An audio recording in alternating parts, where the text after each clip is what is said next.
Hey everyone, what's going on? And welcome back to the channel. It's an exciting weekend for track and field. Exciting for the last few weeks, I would say.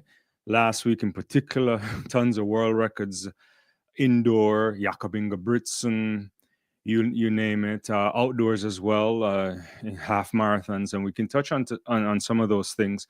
What I want to do today is my regular watch along the second day of the U.S. Championships taking place. Didn't get to watch yesterday in particular, largely because I didn't subscribe to United States Track and Field Association stream.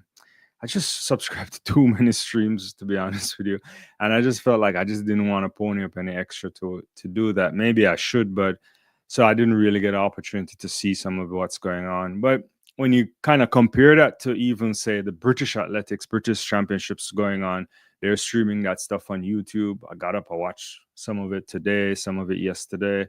And I'm like, I didn't get a chance to see much of what's happening at the US Championships, but it will be coming up at the top of the hour. We'll get to see how we can review some of the results from yesterday as well. And whatever you want to talk about, right? Yesterday, I watched some Gibson Relays there in Jamaica. Some interesting performances there. Clayton Twins. I like that 4x1. A couple of teams there from Jamaica going sub 40. Impressive stuff early. I mean, the high school championships will come up relatively soon, and then Penn Relays after that. So that's pretty decent to watch. Yeah, interesting other things happening there. Good to see Munjinga Kambunji running really good times again, over 60 meters.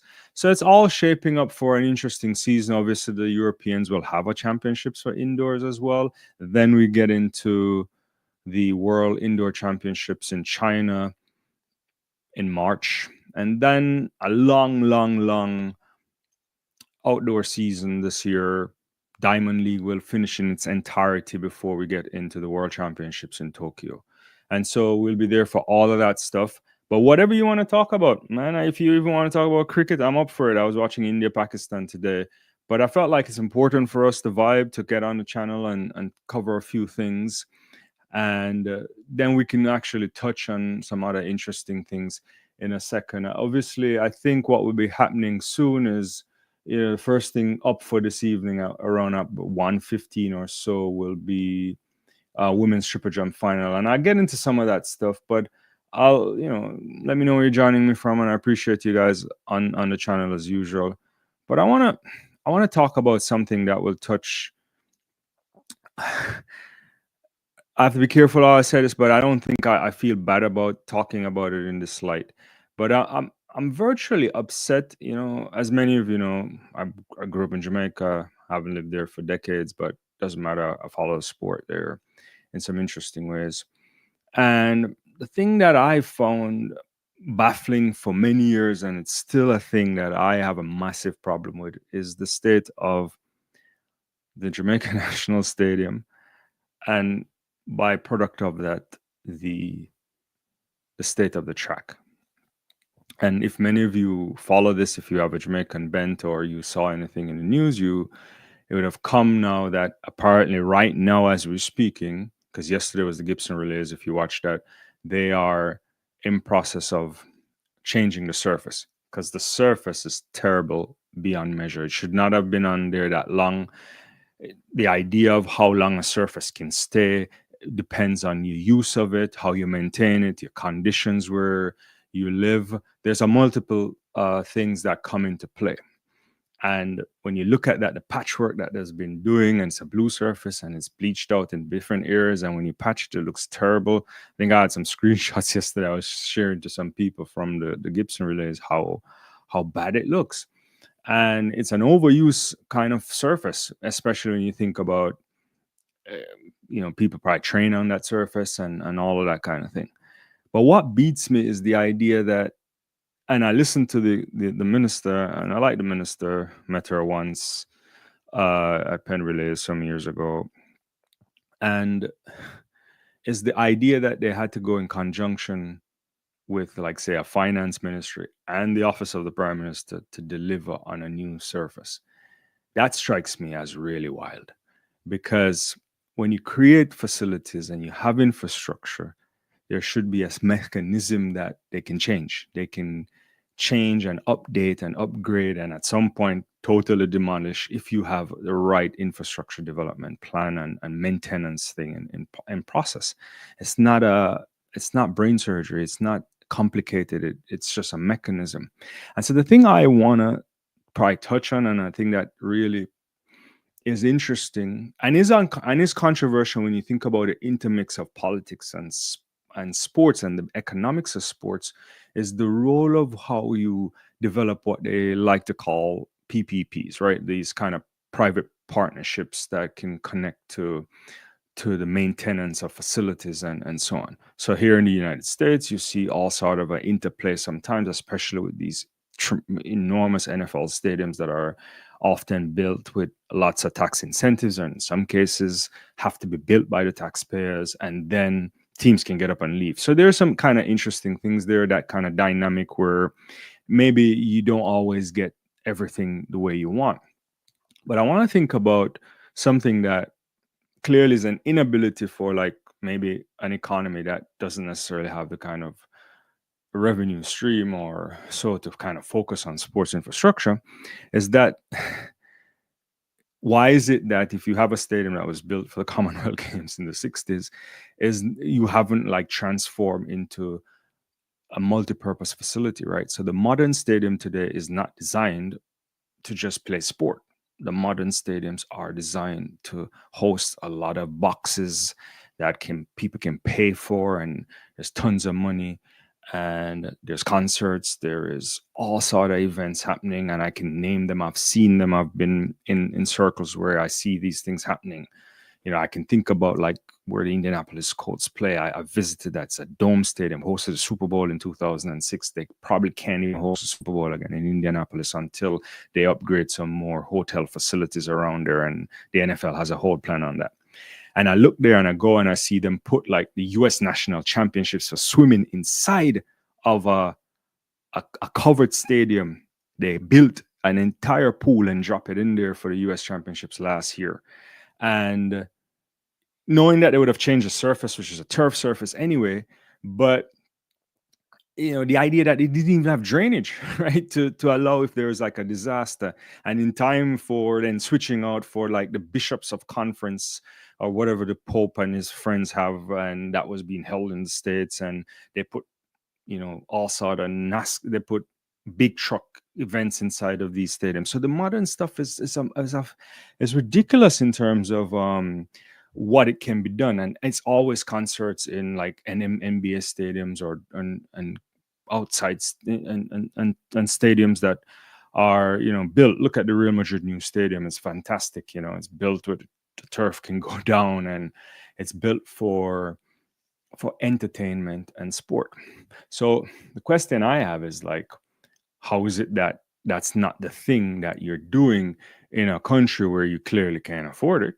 So there is a need for developing a public-private partnership to create a, a place that can host concerts, it can host the sporting events that you want, designed in a way to protect things like the track, or if you're going to play football in it, or whatever kind of key hegemonic sports that you may have in the country, but also created in a way in which you can start thinking about hosting certain events. So there are certain events you can't host if you're Jamaica. I can tell you, you will never host the Olympics. It's just never going to happen. You can't host a World Cup. It's just not going to happen, right? Because of what happens. But there's layers below that you can be competitive in hosting, right? And so that is where you start to think about like what is the criteria for that, and what kind of facility you need, right? The modern facility with the media, with the whole boxes. I can tell you the average cost for a box for Power 4 conferences in the United States, which are the big conferences, it used to be Power 5, Power 4. The average cost for a football box for an entire season, which is like what they play, like 12 games, so you're going to get like 6 games there. You're looking at $100K just to hold that box, no food. Just like can bring 6 or 7 people in it, depending on the size. And then it goes up astronomically depending on what you want. This is college sports. So you can't tell me that you can't work it into something else.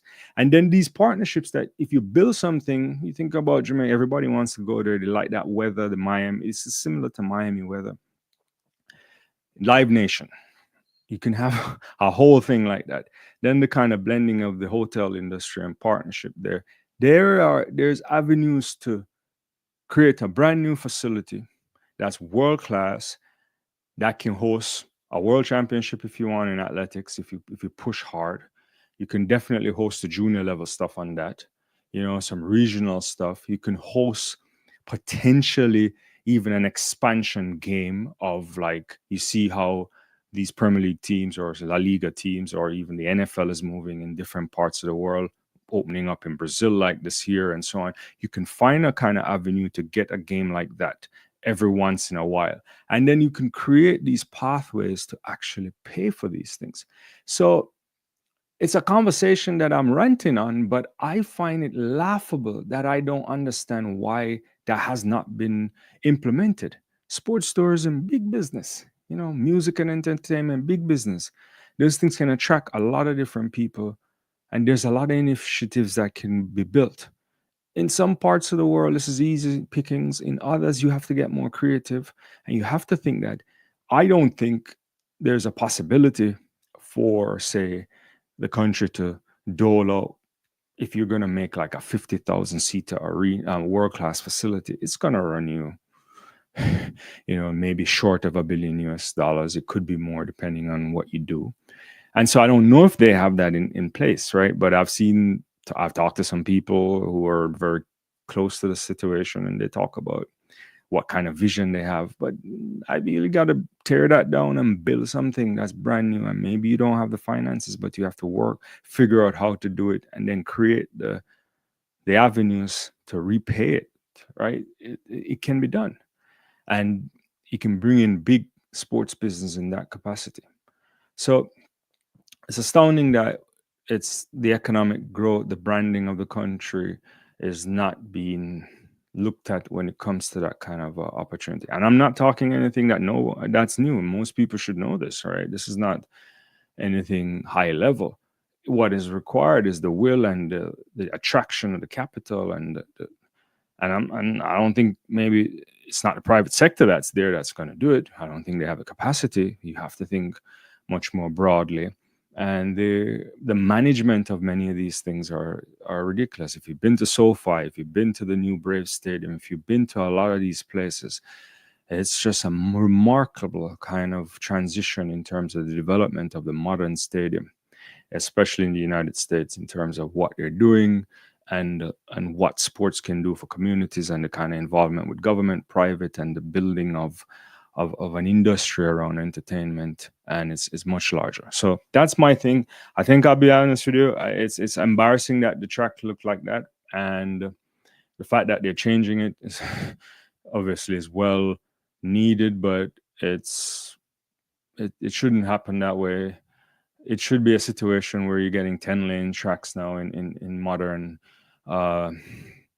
facilities. If you drop an 8-lane track again, that means you're basically excluding yourself from hosting any kind of World Athletics competition in the future as well, if you use the same space, because they need at least 9-lane tracks now. And so there's a lot to think about there. But that's my rant on it. The US Championships has begun, and there is what I think they're showing Grant Holloway here from yesterday. I think he won this. But I didn't see the race, so I'm happy that they're showing it. I think yesterday this was the results from it. Let me see. We can probably put that up, but I'm gonna get a chance to actually see the race because I never saw it yesterday, which was good. It's good that they're showing it, but everything is behind a paywall, which I support in some capacity, but it's also challenging for people to pay all of that all the time. So I think that was the results from yesterday. I know I'm going to get a chance to see this race.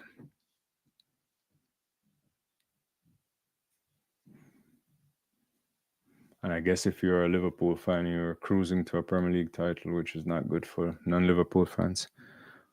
Oh, that was a good start from Holloway. It wasn't the greatest, but he got out there. Yeah, really good running there. He was, yeah, Murray ran really well there too. That Cameron Murray guy had a good start. Kind of very, very tight up on Holloway. Not normally in a 60-meter, Holloway is gone. He had to work for it. Wasn't the greatest of start, but it doesn't look like a terrible start either. And Bracken's there, edging out. Well, more than edging out, Cordon Tinch. Yeah, yeah, yeah. So that was a good race. I'm happy that I got to see it. Didn't see it yesterday. Yesterday, I think also, what was it? Masai Russell had a really good run too, which was a world lead. She had a personal best 774. Hurdles as usual for women and men. Really competitive space. Yeah. Just looking at this again. But for those of you who, if you're following and you wanna know what's gonna be up, there's the first thing on that they're gonna show, I think, on track for today would be the there should be some men's 60 first rounds uh, coming up, I think. And the women's triple jump final is in progress, it seems like. But I'm not getting the whole thing right now. It's not showing me what's happening. Yeah.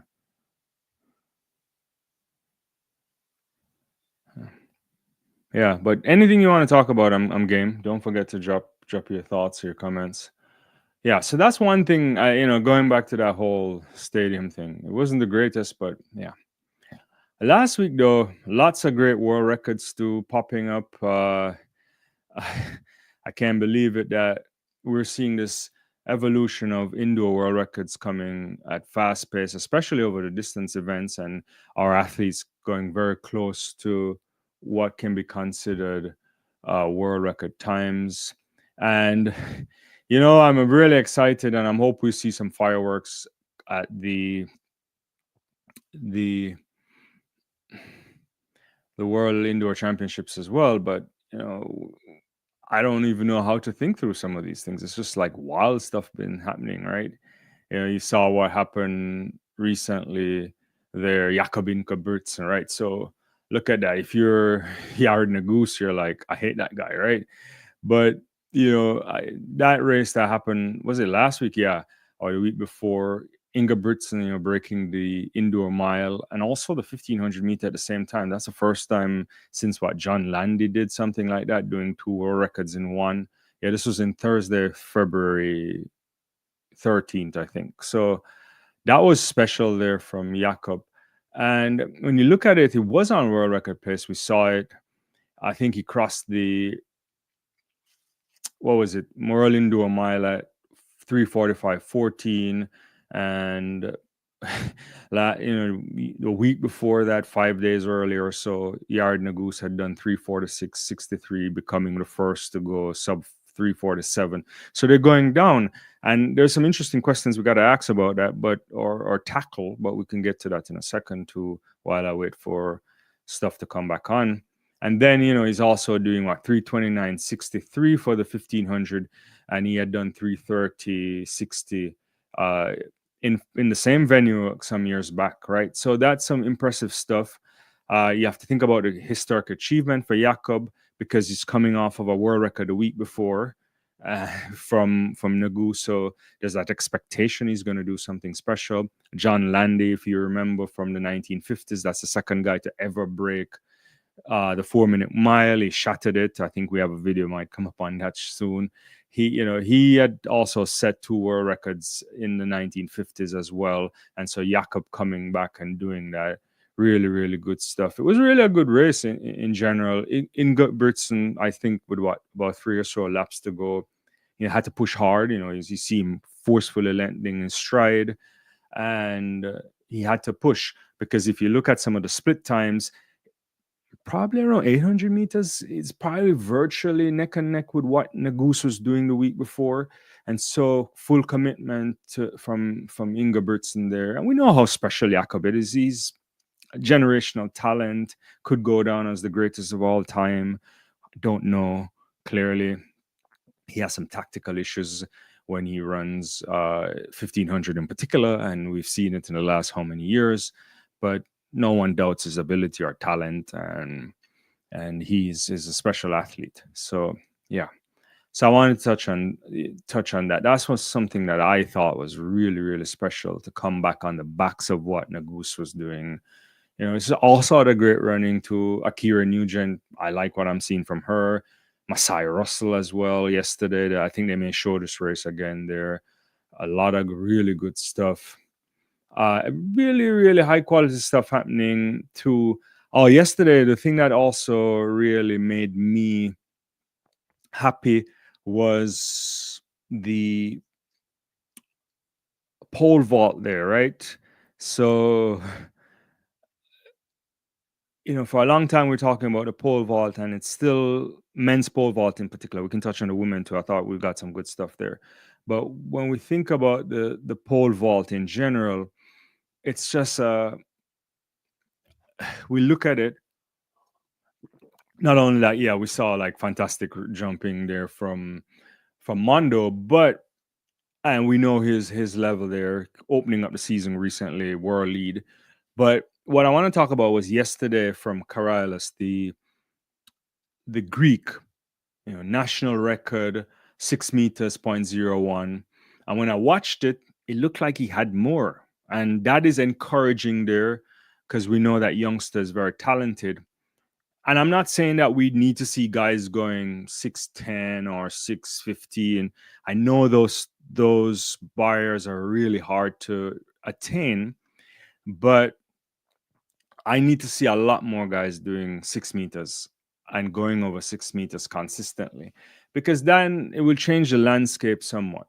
We have, you know, in the history of pole vault, you know, has given us some people who've gone to heights that we've never seen, right? Bukka, I never thought we'd have seen anybody better than Bukka. You know, got even credit Lavini as well, but you know, Mondo to take it to another level, and that's really an interesting kind of a situation. Yeah. So thanks everyone for joining. Don't forget to like. I'm just talking about a bunch of stuff with track and field, looking a little bit on the World Indoor Trials here for the United States, but touching on anything. If you want to talk about races that happened yesterday, today, I've been trying to keep up on a bunch of stuff. I'm more than happy to go there. It's just like Vashti Cunningham here doing a 194, looking good. Yeah, yeah. So yeah, that is how I see it, and yeah, Katie Moon too. I thought was really good.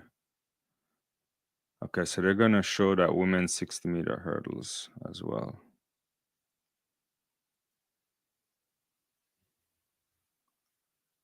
That was from yesterday. I just want to see this race because I didn't get a chance to see it. Let's see what Masai did. I mean, clearly world lead for her personal best, but I didn't get a chance to see the race. And Grace Stark too is there. I really like Grace. I think Grace is fabulous athlete.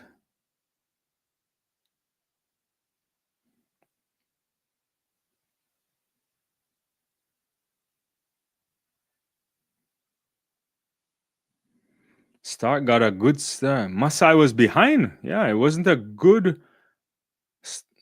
Oof. Yeah, Masai was left in the blocks when you compare that to Grace and Armstrong, I think, too, or whoever that was. But Masai is in our headspace is great, top quality. Yeah. Are we surprised? No. We saw how great she was as a collegian, won the Olympic title. Yeah. Yeah. Yeah, Guyana got left in the blocks because I thought Stark had the best start. No, maybe Clemens had the best start. Yeah, but Grace also looking really good. Armstrong also had a good start. But yeah, world lead PB there for Masai. I think I could find I have the results from yesterday. Let's see. Let's get that up just to look at it again.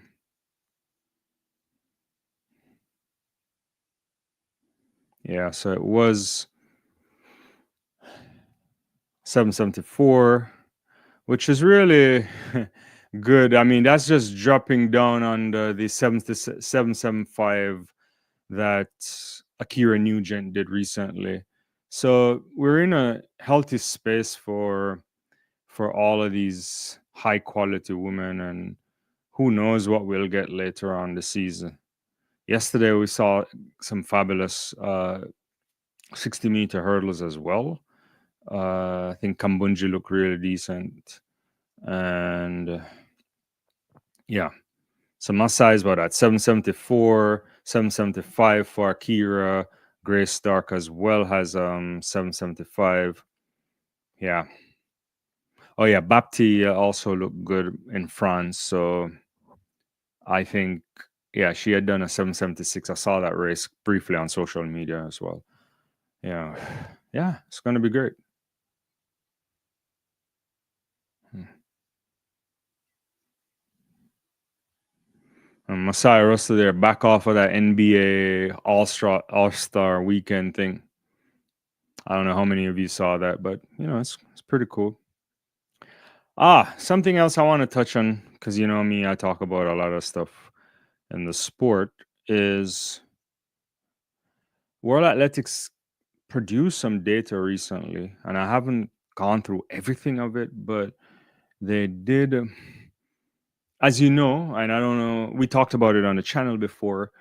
They started to trial the takeoff zone, and they did a special meet in the Netherlands earlier in this last year, and you had to sign up to get a special access to go and watch it and be part of a panel that gave feedback on it. And I did do it, and it was kind of interesting. I wasn't sure I was sold on this takeoff zone thing. They also tested things like height clearance or bar clearance for what is it for pole vault and so on. But at the Berlin meet, the indoor meet, that ISAF meet there, they introduced the takeoff zone there, and it it seemed to work. I liked it, and so some of the data that they've been producing, which is getting me around thinking about it too, because you have to remember, the sport is the sport, and the long jump has been a staple even prior to the ancient Olympia, right? There's some versions of, well, prior to the modern Olympics. So in ancient, you could go back to ancient Olympia, you will see some kind of a version of that being done. You get into the period of the how the long jump creates. The standing jump was there, the long jump was around. The standing jump we no longer have as an Olympic sport. The only time you see the standing jump is when you see the NFL combine or people doing some kind of training or so. And there's been some innovation over time. It's largely been interesting, and much of the change that we've experienced around the jumps in particular is the measurement structure. So we've gone from steel fiberglass tapes to EDM, electronic distance measurement to VDM, video distance measurement. And some people were like hung up on that when they introduced VDM. Even ex long jumpers like Carl Lewis was complaining about it because you had to remove the way the line judge there, and the plasticine was necessary anymore. No one is complaining about that, I don't think. You get results almost instantaneously, and it's pretty good. The zone now is interesting because there's what people are saying, you're kind of changing the sport in some way. However, when you looked at the data that World Athletics produced, it kind of gave you the sense that uh that how are you doing, Rance? I'll get to that in a second. Yeah, you're saying Masai will not run at the World Indoors. Interesting. Yeah. Uh, yeah. So when you get to the data, it suggests that the reduction of fouls from the long jump has drastically been reduced with the introduction of the zone, right? So maybe 30% of jumps, I think, always end up in a foul. And that's gone down to what, like 10 or 15 from the kind of small sample that they've been showing. So there is something to be said about that. As a spectacle on television, as a spectacle, if you're inside of the stadium and just wanting to know that you don't have to wait for an athlete who done something special and don't have to wait around long to think about, am I going to lose this because I fouled? It could improve. It's improved the presentation of it. Is it a different sport? That's an interesting question to ask, right? Because the notion of training to land on the board and to maximize the board was always a thing. And getting it right and getting almost every inch and just only separating so you can maximize the jump. Those things are gone if we go to this takeoff zone model. And I don't know how people feel about that, but oftentimes we just change. And so, but fundamentally it is changing because it's less mistakes that's going to be made. And so we might see longer jumps, and jumps are being consistently longer because you don't have to land on the board the same way. And people still miss this whole thing. So this is the first heat here, I think, of the men's 60 meter. Seeing Ronnie Baker here. He's been running all season. He's been everywhere. Let's see what we get here. It's kind of sluggish from Baker there. Yeah, he has to work.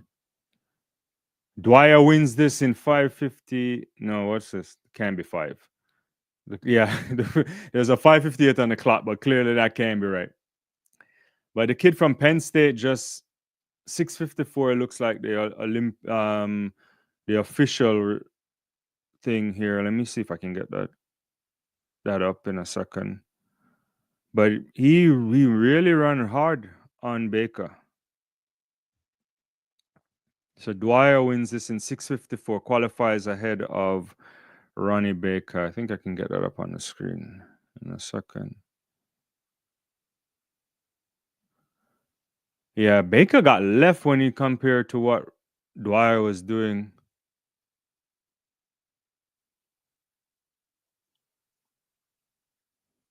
But Baker's been running a lot on the European circuit. Yeah.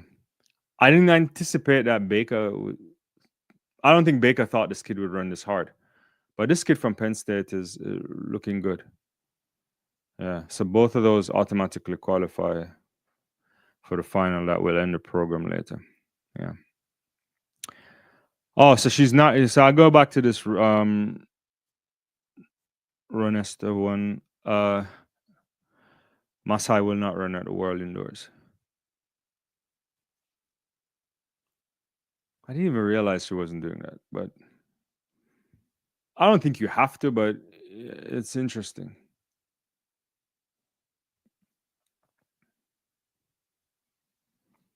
All right, let me get that off screen.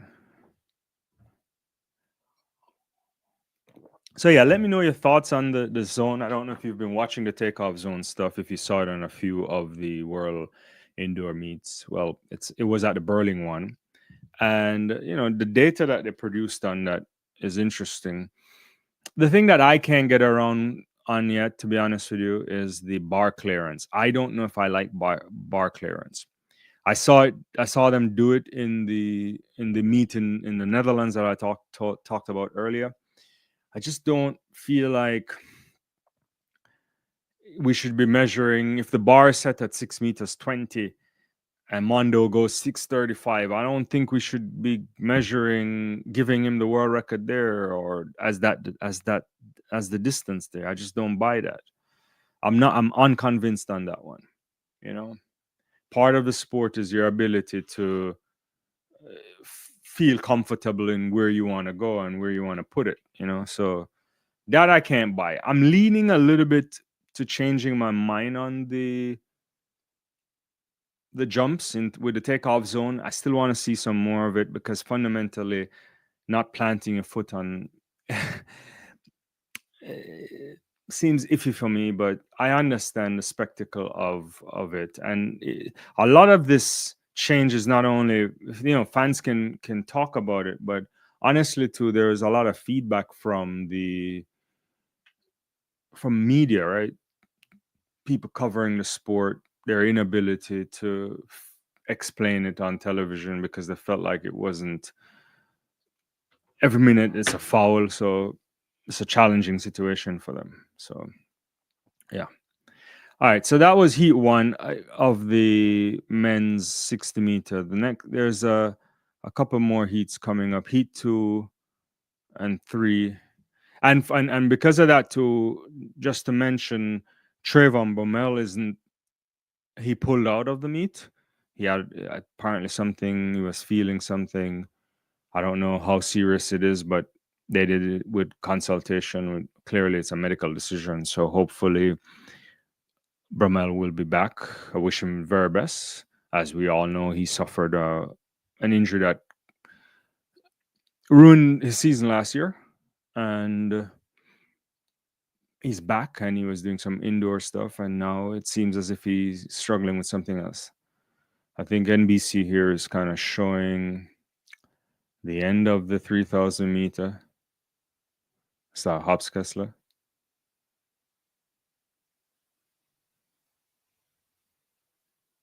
Yeah. I didn't get to see that race because that was yesterday, but lots of cool stuff happening.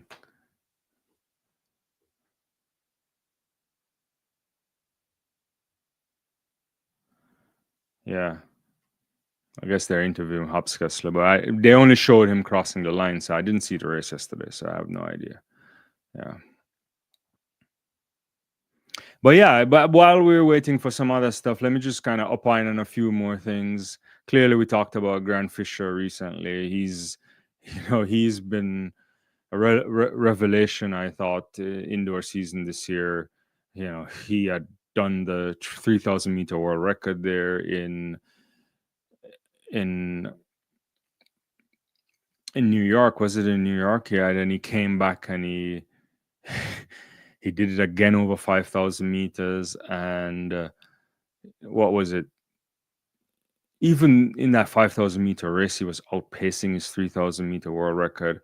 And so he went 12:44.09, which is bettering Bekele's old world record of 12:49.60 from what, 21 years ago, I think, something like that. So there is a movement of what's happening. I want to say something about the evolution of these things. We know that the distance records will continue to improve. I've talked about this. I probably should do a better video on this. There's some good science covered this some years ago in terms of where we anticipate certain things should go. There's the shoes. We talk about that stuff, especially on the road. But the spikes have been improving. But they've also been improving the quality of the indoor surfaces in some places. Some of them are wild to run on, but I think Milrose updated their surface with new Mondo stuff recently. So the anticipation that you'll continue to get some good stuff is there. I also think athletes are taking indoor much more seriously than before, especially some of the world class athletes. So that will only make some of the records move in some interesting direction. So I think that's something to think about. Yeah. Yeah. So this 60 meters is about to go on. Some of these guys I don't even know. Let's see what we get here. So it should be Porter, Harris, Wells, Adams, Smith, Moore, Beard, and Lou. So you get what? I think it's the first two to go through, and then first two go to the final, and then the next two will get a spot as well.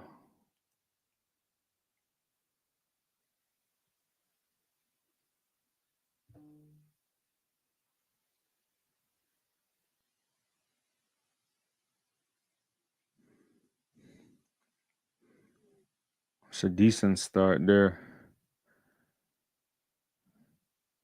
Ooh, it's a really good close in there from Emmanuel Wells. So it looks like Wells ahead of Adams.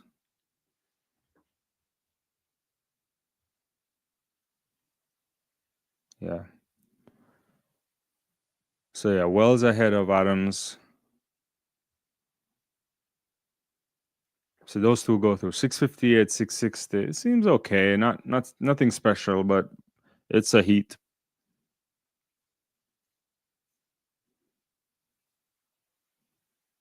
Moore's on the bubble at 661. So we'll see. Yeah. What's going on? How you been? I'm just opining on a lot of stuff you might be interested in. Yeah, I was talking about long jump zones and world records and so on. Yeah, so to finish my world record conversation there on the Grand Feature, really interesting stuff. I think we'll continue to get more than that, more of those. Also wanted to shout out since I didn't get a chance to come live last week as well. Um, Kip Lima's world record, 56:42. It's ridiculous, absolute ridiculous running there from uh, Jacob Kiplimo, shattering Kajewska's record that was what 57:30, I believe. So it's like 48 seconds and stuff. He just like took off of that in the half marathon. So first person ever to go sub 57, and even in the process he was running a world best for 15 km as well. So fantastic running from him, so we've been seeing a lot of great stuff there. We can break down the race if you want. I didn't get to watch all of the race, but I saw like the last part of it, so that was good. Jeb Koskai also was running really good at the same uh, meet too, running a good time for her. I think maybe seventh all time on the half marathon as well, running like 104:13, I think, something like that. So really, really good running there from some of those athletes. And then we saw, was it Solomon Barriga on a really good marathon this morning too. So it's out there. Let me get to this comment. Let me just take this off the screen and get to this comment. So you're saying the middle and long distance races seem to be shifting from Africa to Europe and America. It does look that way. It does look that way. And I don't know the answer to that, right? But it used to be that way. Then obviously it switched. Yeah, I think the science of it is really interesting. The training groups, the precision. I think a lot more resources. A lot of places now even are training much more efficiently. A lot more cameras, a lot more mechanical analysis. There are people who are working with wave light in training. The groups are getting better. The food and nutrition and the personalization, that some of that has to happen. But as I was touching on earlier too, we've seen improvement obviously in the shoes. We've seen improvement in a lot of things. Sometimes it takes a while to adjust to the shoes, but once you do, it's better. And there's an expectation that we should see some chunks coming off of that stuff. Every time we see efforts to break these kind of world records, the questions come about, are we getting back into a stage where people aren't running as clean as we want them to be? I don't know the answer to that. It's hard to know. It's interesting. I did a video recently, just a short video on the channel. I don't know if you guys saw it, on what's been happening in cycling. So the Cycling Federation just banned carbon monoxide on health reasons, and they're asking WADA to investigate it, whether or not it should be elevated to another, to be a doping violation. And so apparently cyclists have been using small doses of carbon monoxide to improve their performance. It kind of acts the same way EPO does. If obviously if you take carbon monoxide at high levels, you're going to die, but the same way it binds together, it seems to be doing some interesting stuff. I don't know if people are puffing behind uh, a motor vehicle just to improve their performances, but certainly, I think people numbers are there to be broken, and when you have top class athletes, we get them. Could be a golden generation. Why the shift? I am not 100% sure. I think it has mostly to do with the science of it, though, unless we get something else that tells us otherwise. You know what I'm saying? But it could be they're training much better, and it's a lot of improvement. And I'm telling you, even just the evolution of the of the of the gel pills have been improved. I don't know. So Fulson looks like it takes an Austin here in the third final there. I didn't really fully watch it. Let me get it up on the screen for you guys. So it looks like 664 and 665. So only those two will go through, I think, for the final. So we're looking at some Moore and Dudley get through as well. So that's the final later. I like what I saw from the kid from Penn State, Dwyer. But I still my money is still on Ronnie Baker to take it all in at the top in a couple of hours or so. Yeah, yeah, yeah. There's no clear favorite for the men's and women's 60 races in Nanjing, China next month. I think you're right on that. I don't really know what's happening. I saw Munjinga looking good today. Suboda wasn't looking good recently. Yeah, I don't know. I there's word that Kishane Thompson is gonna go to the World Indoor Championships. That was actually, I think the coach said that in a media report. So yeah, no, there's no real clear favorite, to be honest with you. Ronnie Baker has been doing the rounds most of the time, but he hasn't been doing anything super spectacular either. So, but he's just been consistently winning. Yeah, I don't know. The Europeans didn't look too special. I watched a British one yesterday. I'm trying to remember who won that, and there was an Irish kid that just won their thing. There's nothing out there that made it look like we should be scared.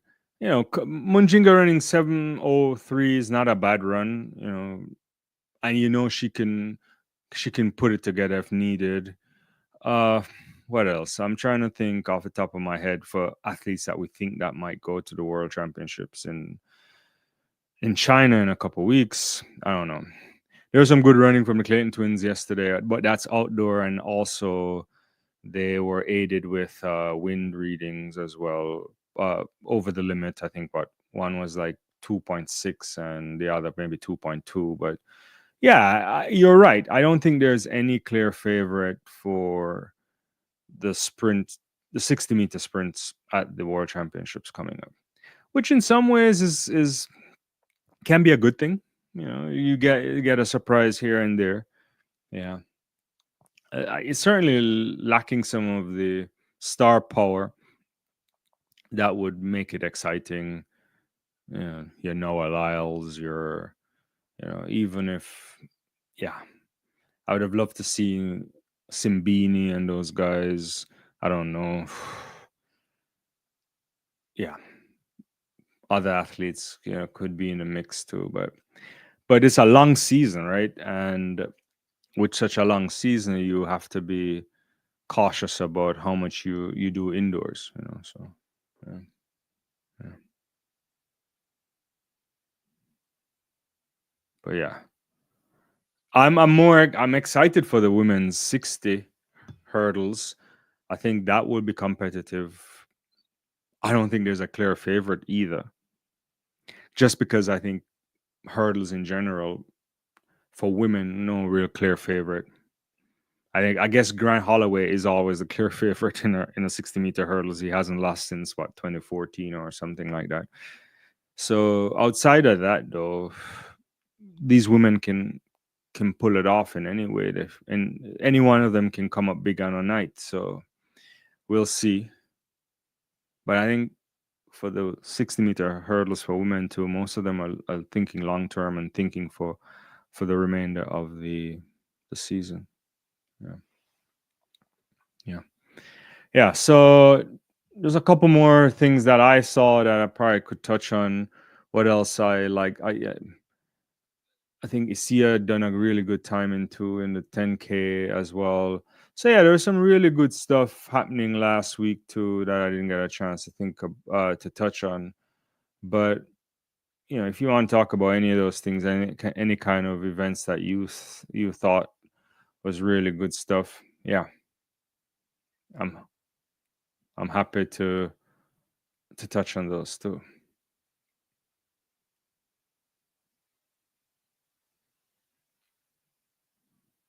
I see them advertising the Grand Slam track, which will get a new surface by the time in Jamaica, it seems. Yeah.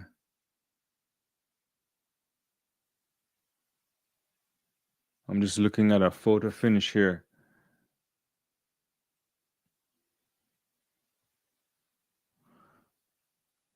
Yeah, I don't know what they're talking about at that finish there. Let's see.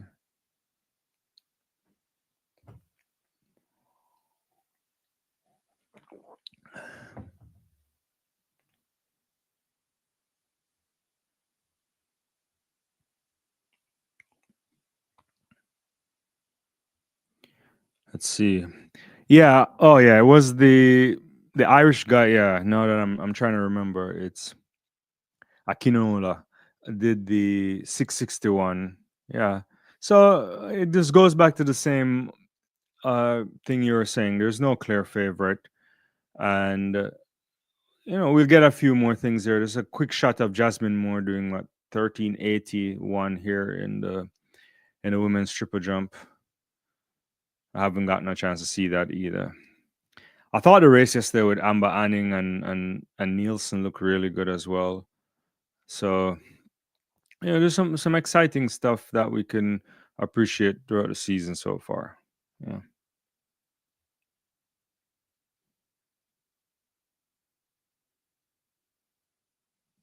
Let's see where we are.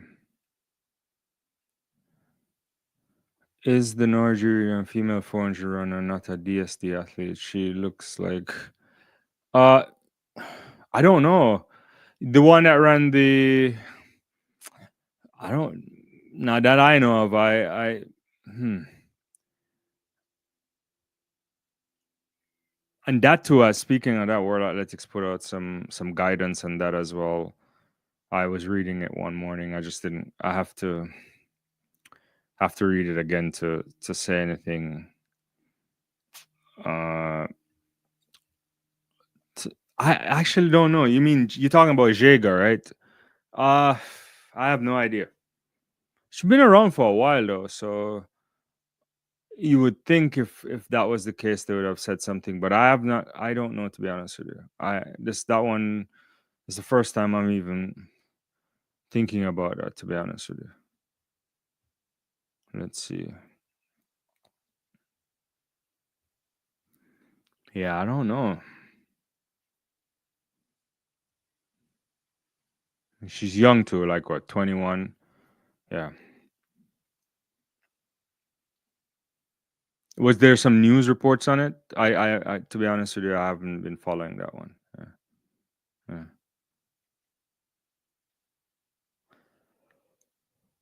So yeah, they're gonna do the 1,000 meters for men's heptathlon here. I think the shot put is in progress here for the United States as well. There's some of the big names aren't there. I think Otawande is leading with 2025. West 1915.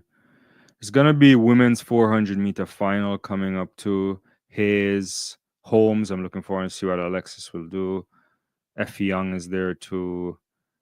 For the women's 400. There's also the 800 meters in the mix too. So Yeah. Yeah, I don't know. Yeah, Jake, I don't know, to be honest with you. I haven't seen any reports, y- y- and when I watched her, because did that world lead recently, right? At the in the meeting, was it in Poland? Yeah, she ran that 50-44 in Poland. Yeah, I remember watching it, and it was a spectacular run. But during the process, I wasn't really even thinking about that, to be honest with you. I didn't think she was a DSD athlete. I- if yeah, I haven't seen anything on it. Maybe I missed something, or I did see it, and then my head is all over the place with remembering stuff. But yeah,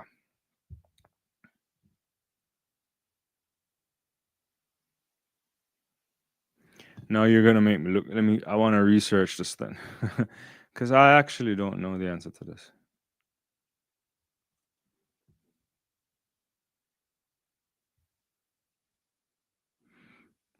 I mean, eh, from looks wise, I would even think that way, but it's hard. You can't use looks. That's a kind of interesting thing.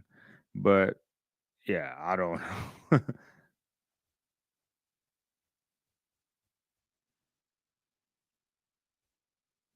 Yeah, I don't know.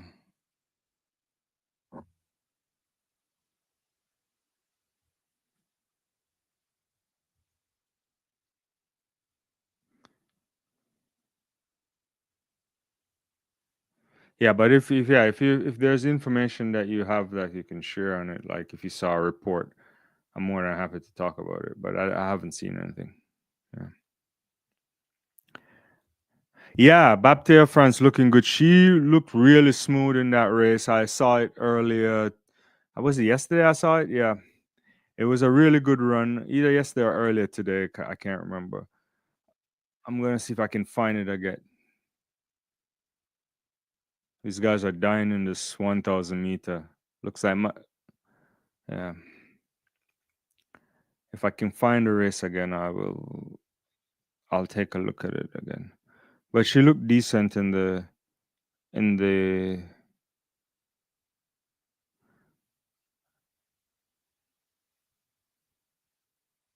yeah, I can't remember where I saw the race, but yeah.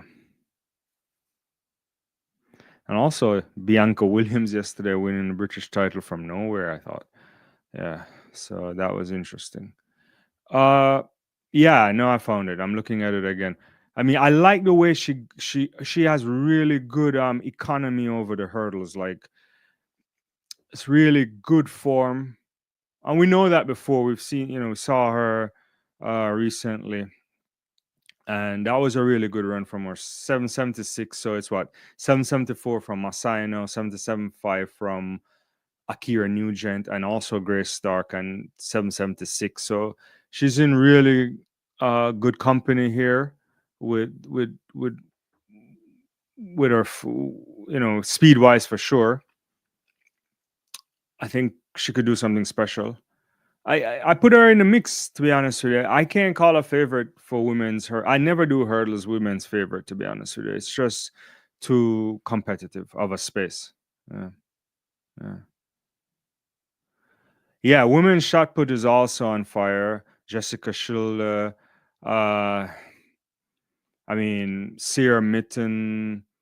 There's been Chase Jackson. All these women have been doing some really really good stuff over the shot put. Era records, national records recently. Yeah, I was going to talk about that last week, but I didn't come live. But yeah, the women's shot put on fire. Mitten what 2068. That's Canadian record in and outdoor, I think. And then yesterday was it no a couple days ago Ogunleye finally stepped up and dropped a 2027 because she's been competing but not really winning, and I think she may have won one meet or two, but getting in the kind of 19 circles, and then she did a 2027, and Chase had done 2024 in that meet in Poland as well. So yeah, good stuff. Jessica Schilder also fantastic yesterday, 2019. So we are in for a treat, I think, in women's shot put as well. And I don't know what we'll get. There's some, when the outdoor season is in full swing, maybe you get some stuff. I want to see what we might get from the Portuguese athlete there as well, Dongmo. Maybe she'll come good outdoors, but yeah, a bunch of women going consistently over 20s, and you can't really complain about that, to be honest with you. Yeah,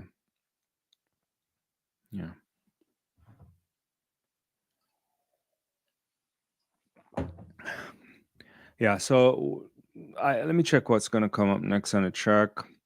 So what time is it now? It's like 1:51. So the next on the track would be women's 400-meter finals. That should in a couple minutes. That should be good. Alexis Holmes looked really good recently, and women's 400-meter.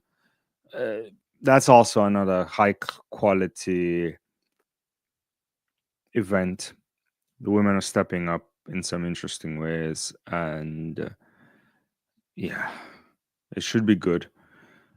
Yes, but so far, obviously, Jaga's gone, what, 50-44. Amber Anning, 50-57 already for the season. Lika Klava, 50-76 in that French meet. I saw that. There's Butler from the United States, 50-85. So a bunch of women in the low 50s. Well, not a bunch, mid 50s rather. We haven't seen anybody going lower than that. I don't know if it's necessary. Last year was a special season from Femke when it comes to that stuff, and she's not doing any outdoor events this year. Yeah, yeah. Not outdoor. She isn't doing any indoor events except for maybe running. I think a leg on the 4x4 for the Netherlands. So yeah, this is the lineup. This led to the. I'll answer that question in a second. Let me just answer it first. Uh, so a series asking what led to the cancellation of 200-meter race at the World Indoor Championships? Because that's because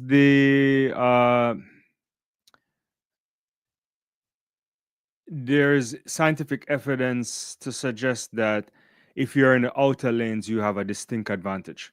So that's why they no longer run the 200 meters. Like if you get the outer lanes, you're gonna have more an advantage. So there's no way around it. Yeah, I guess the only other way they could do it is to just do time trials and split it up on the lower end. But if you're on the outside side, you'll have much more advantage. There was a study on this. I can't remember when it was published, I think, but yeah, that's why they don't do it. It's because there's nowhere to create fairness in the event. Yeah, it's a shame, I guess, because the 200 meters is always classic. But if the outer lanes have a clear, distinct advantage. Yeah.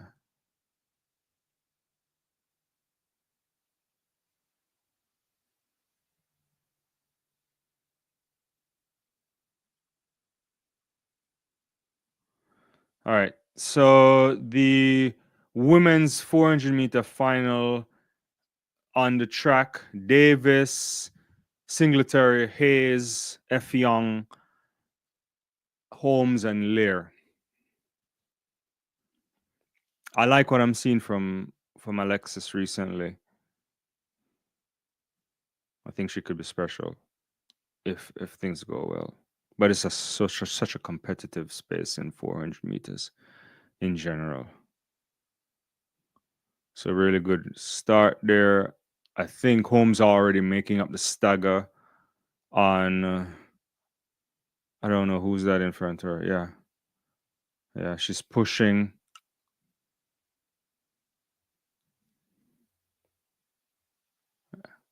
And F. Young is there, but Holmes is moving.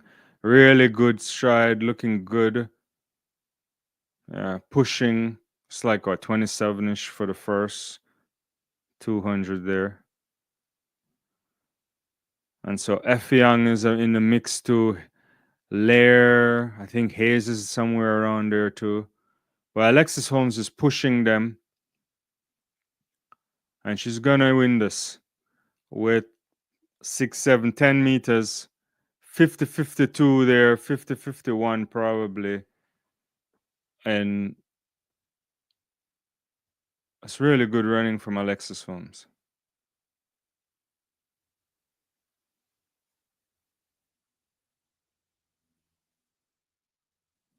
Let me try to get that up. Yeah, so 50, 51 for Alexis Holmes ahead of F Young, 51, 43. And 51.47 for Haynes. So 50.51 puts her third fastest in the world right now, behind Jaeger and Amber Anning, just ahead of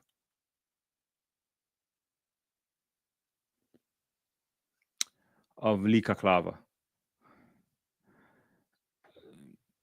Let me get to this question here, or comment. If Nikisha Price goes to the World Indoor Championships, she'll be unstoppable. I don't know. It would be good, but I don't know if she's gonna go. I have no idea. I actually don't know any details on that one. Yeah. What I want to see, I think Nikisha Price will do something special this year.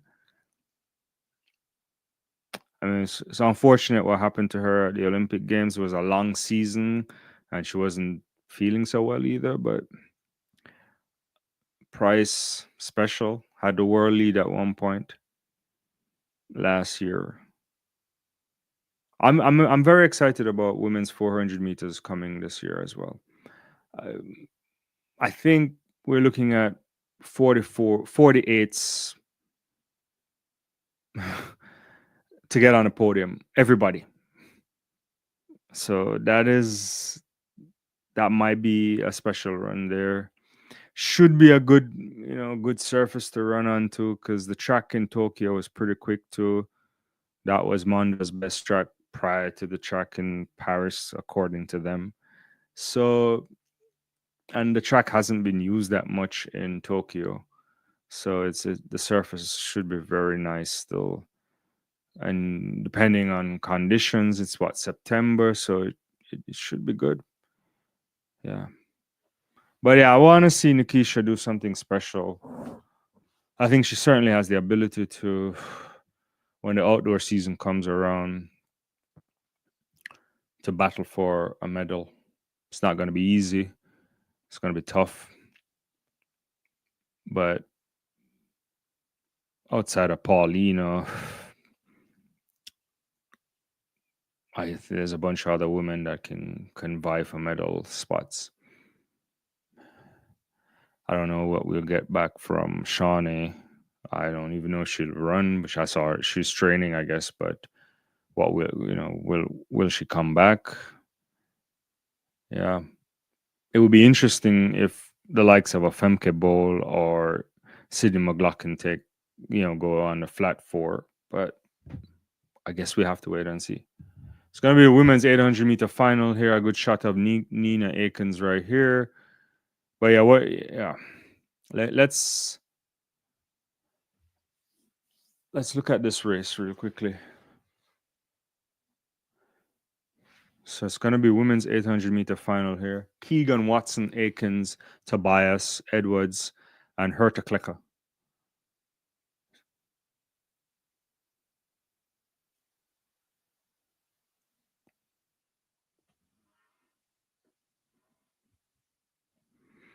Nina looks a little bit more muscular than I thought.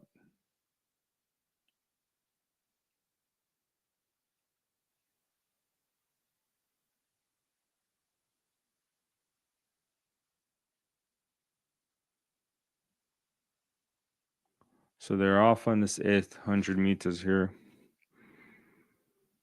Looks like Tobias a little bit in the lead, but it's hard to see though. I think Nina might be pushing. Oh, it's good to see her Kleka too. Didn't she? She had some kind of a. Didn't she fall a couple years ago or whenever and broke her arm? I think. So Tobias took them around in what 28, 25 for the first 200. Yeah, the pace isn't that high right now. Let's see what they do at 400 meters.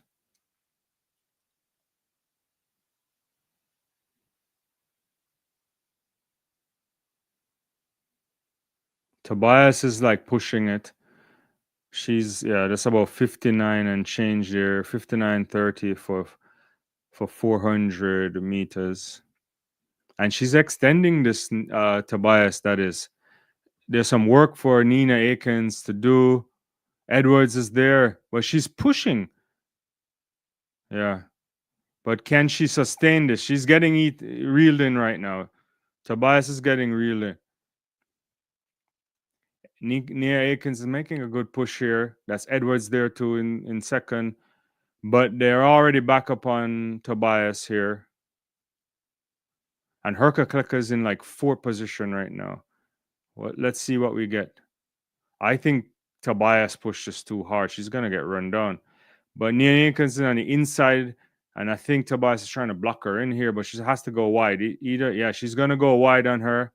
Oh yeah, there's nothing there. When an athlete looks around, you know they pushed it. Akins is gonna win this, but Tobias still gets the spot, and also Herta Kleka there going through 159.31 for Tobias for Nina Akins rather, not Nina, sorry, and Valerie Tobias 159.55. Gutsy run from Tobias, I thought. Didn't have much at the end, but held on. And Sage Herta Kleka personal best at 2 minutes 13. So quicker than I thought when I saw the first 400 meters. Yeah.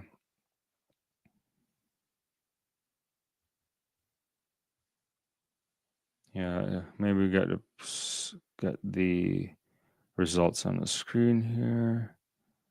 So yeah, that's the results.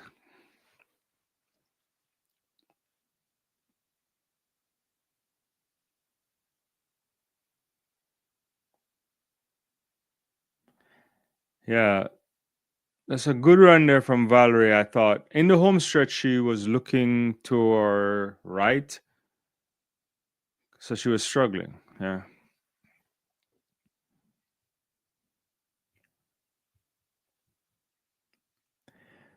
Seriously, NC athletes are running better than some professional athletes this season. I hope that some of them will make it to China. I don't know if they'll make it to China. That's always a interesting kind of situation. Well, for sure, if they're US athletes and they didn't come to the championships, they won't. Sometimes we get the other athletes getting a little bit of a time off, but the world championships always intersects with or competes with important meets for the collegiates.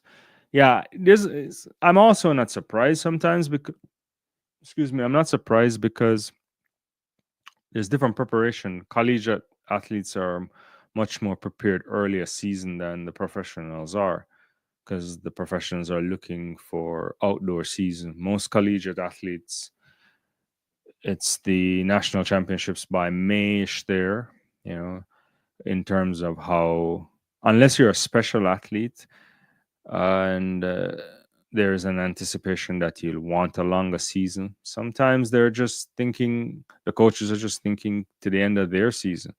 So the big events, the conference championships, and then the national championships that happen in May. So usually by this time they've done a lot more background work. They start running a lot of indoor meets in December and so on. November, December, sometimes it depends. And early January, they are much fresher, much more prepared than the pros.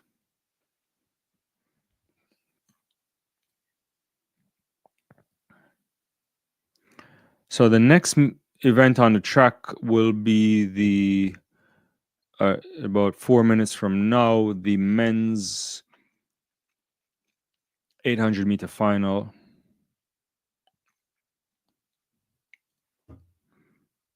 Is it? Yeah.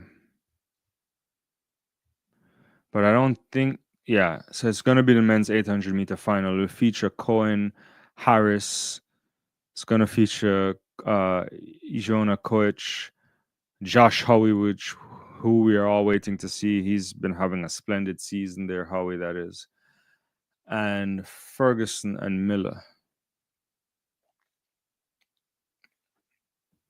So that's coming up. So we just have about 5 more events on the track before the US Championships ends. Then you have a men's 400-meter flat after that. And again, thank you everybody. Don't forget to like the video. You probably already did. Just appreciate it. I appreciate that. Yeah. And again, if you want to talk about anything, comments section are wide open for you guys. Yeah.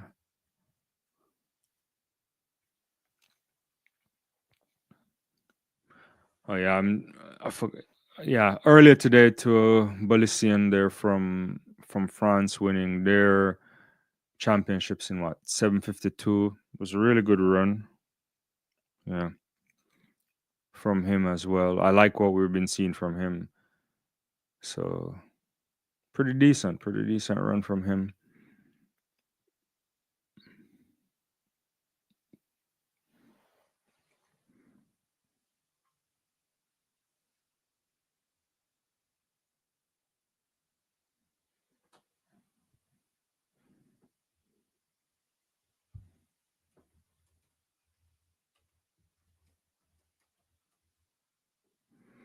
It's a good look on Joshua Howie here.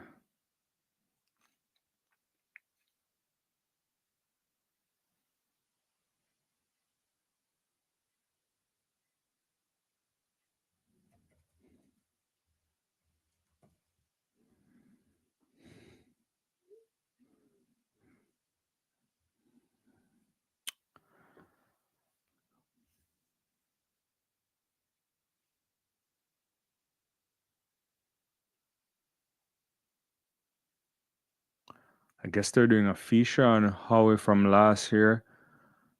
I'm not listening to it, but they're talking to Josh. They showed the Olympic championships last year where he didn't make it, and this season he's pulling up all sort of trees.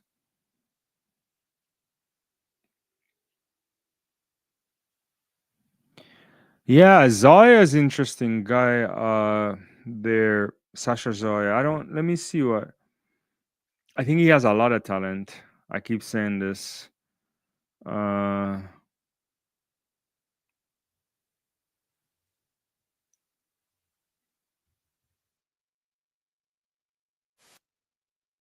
oh no, but he didn't. He wasn't featuring there.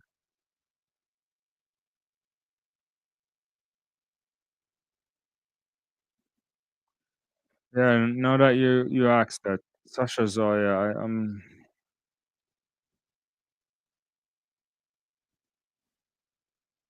Maybe he skipped the indoors.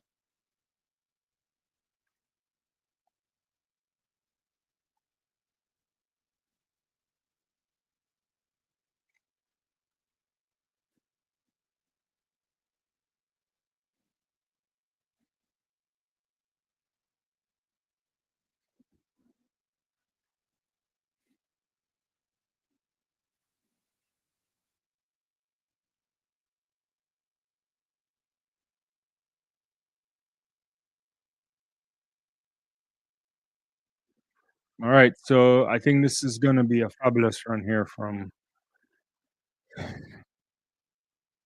Josh Howie. I don't know how fast he plans to go. I think he should win this comfortable. He had, his season so far is just unbelievable running, and already with the 1:43.90 this season, by far the fastest time in the world. It's like what, like era record or something like that. So,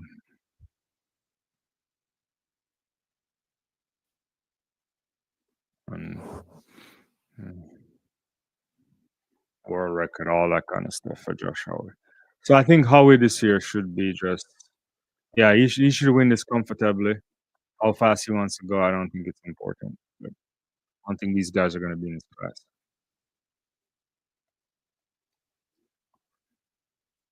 Howie's already up on,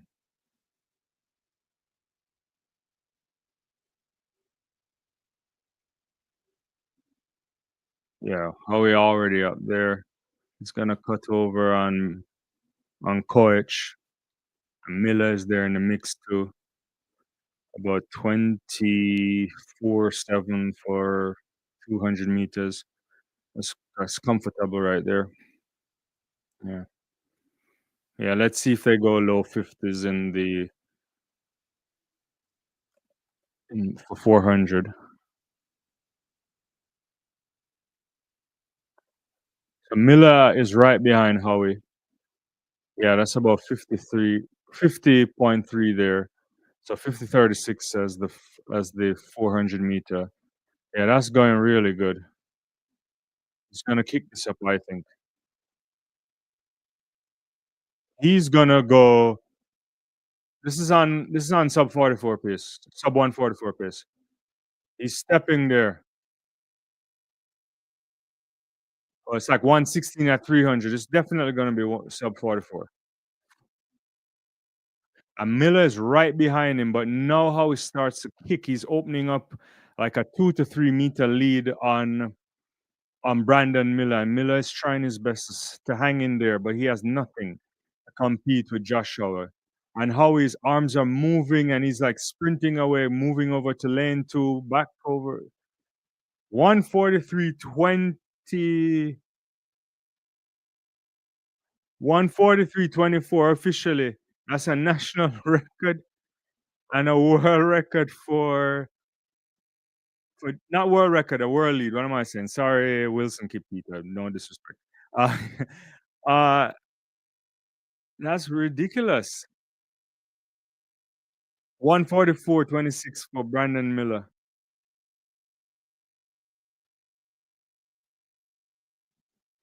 That's really good running there for all of these guys.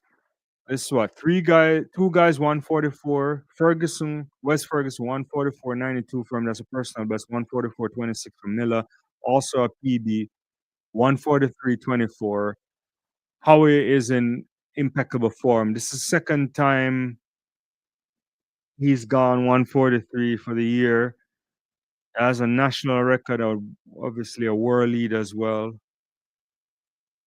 This is amazing running there from Josh Howie.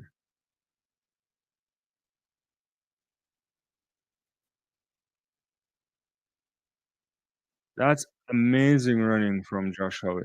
I didn't think he needed to run this fast, but I think he's continuing to make these statements. Or when you're feeling it, you just go for it. I mean, what's that? Let's see. That's what 143.24. That's now second fastest of all time, right? Because that moves ahead of Elliot Giles, who had at 143.63, and only the great Wilson Kipketer has gone sub 143, which is 142.67. That's super running there from Josh Howe. Super running. That's second of all time. Yeah. He's doing something special. He's doing something special.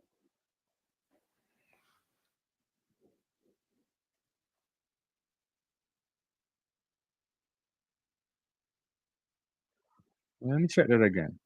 What was it? 143.24. Yeah, so that's second of all time now, ahead of Elliot Giles, because Giles has 143.63. I don't think anybody's catching the 142.67, but that would be something to aim for. Yeah.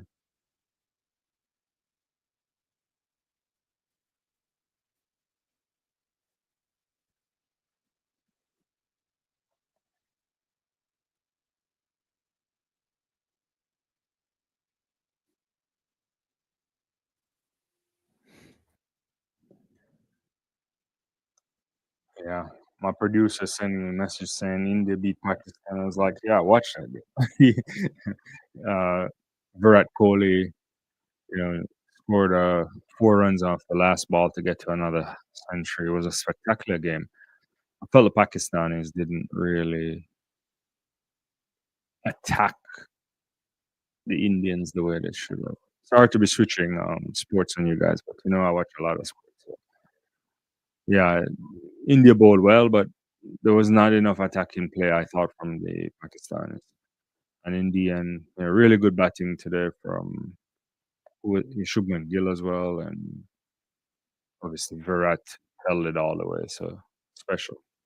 Next up will be the men's 400-meter final, and that will feature Elijah Goodwin, Vernon Norwood, Brian Frost, Quincy Wilson, who we all know how special he is, Patterson, Jacory Patterson, and Chris Bailey. See what we get there. And then we'll end up with women's 1500 meters, also men 1500 meters, men 1500 as well. And the evening will finish off with the 60-meter final for women and men.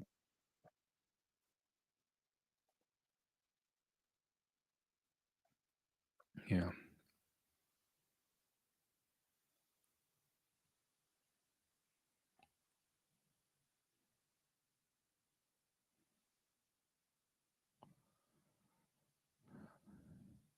I serious saying Bailey's gonna win. You think?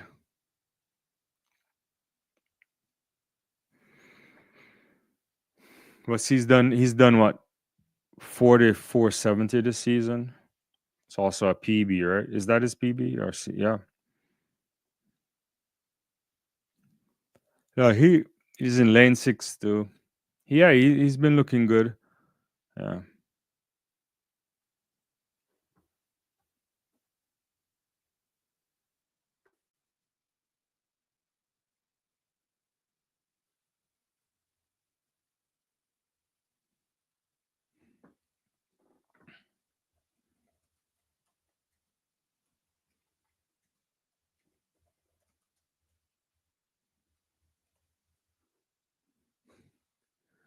Let me check the. I wanted to check the women's triple jump because I haven't been following up on it and see what.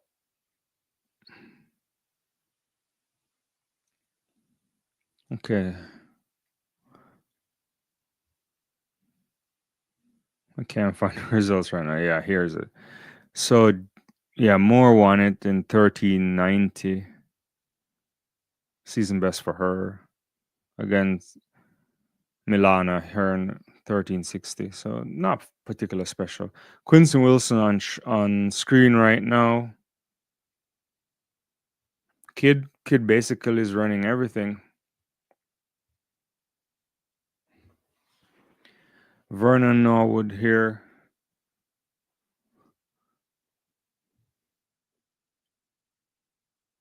Been around for a while now.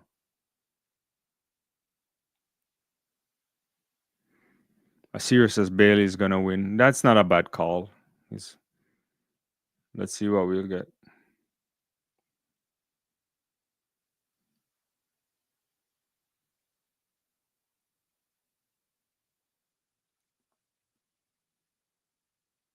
Hector, how you doing? Hector also says Bailey for the win. Yeah.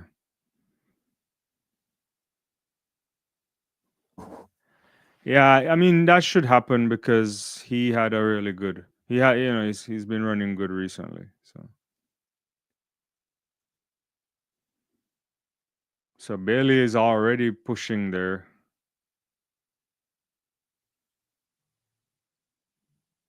Patterson's running good too, but Bailey looks really decent here.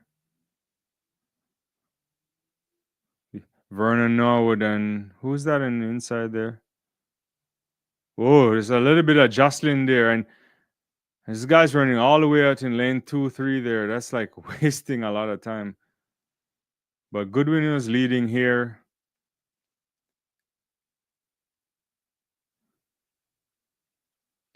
Bailey just took it out on them. Yeah. He's easy winning here for Bailey. 45-20 ahead of Pattison.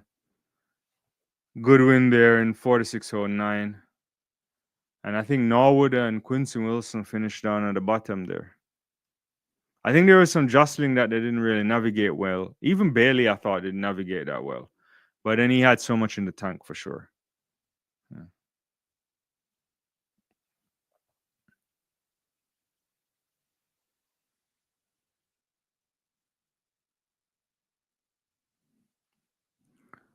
Wilson looks like this is a bit too much for him. You know, he got run out. He's been running quite a number of races too, Quincy.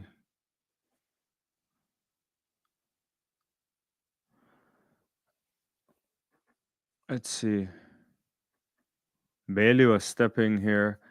Actually, a kind of interesting run there from Bailey. A little stepping back there, almost a little Harley Butch Reynolds style. Or could be Quincy Watts style too, but whatever. Uh, Back to this comment from Asir. I hope the World Indoor Championships is not cancelled again due to an outbreak of a new disease. Is there something brewing? I hope not. I mean, I saw there were some things, but I don't really know about. I know there's like some bird flu stuff happening in the United States, but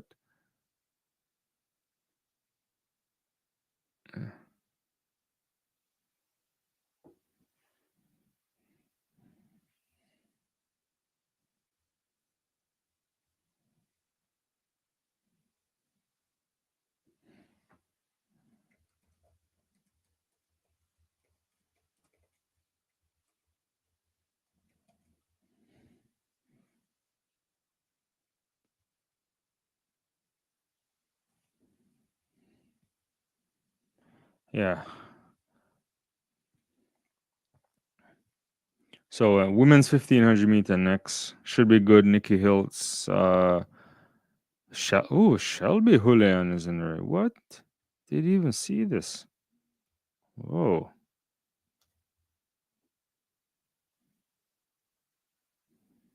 You don't say.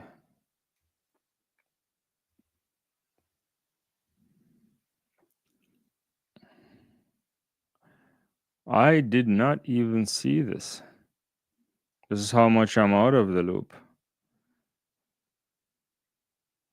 I didn't realize that Julian's. I guess it's 2025 when our ban is up. So she's back. Yeah. So Shelby is back. So let me just not say anything, uh,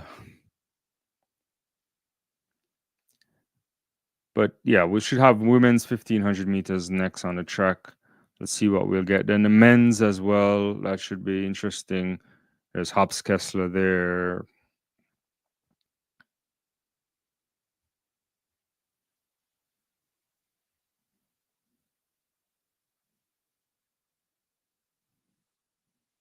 It's a good throw there from Trip Pipper and the men's shot put. I was just like skipping across some results. Sorry there. Pipper in 21:50 again ahead of Roger Steen 21:22, 28 rather.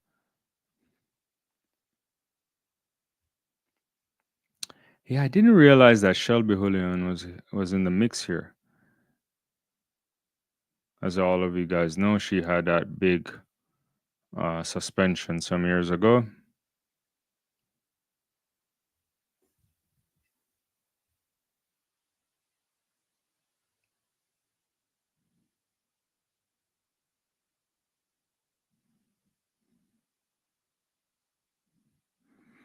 So it's what 4 years, yeah, because she got banned in 21, right? Because I think she took the case to cast then, and then she didn't win. So now she's back. Yeah. Let's see what we get. A series same. So it's Jessica Sears versus Barnes, Solera Barnes in the final. Probably. Sears have been looking decent this season too.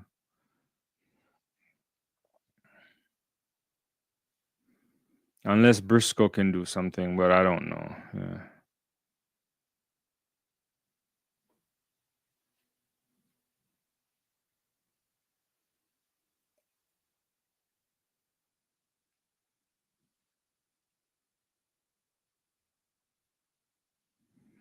Yeah, look at Julian.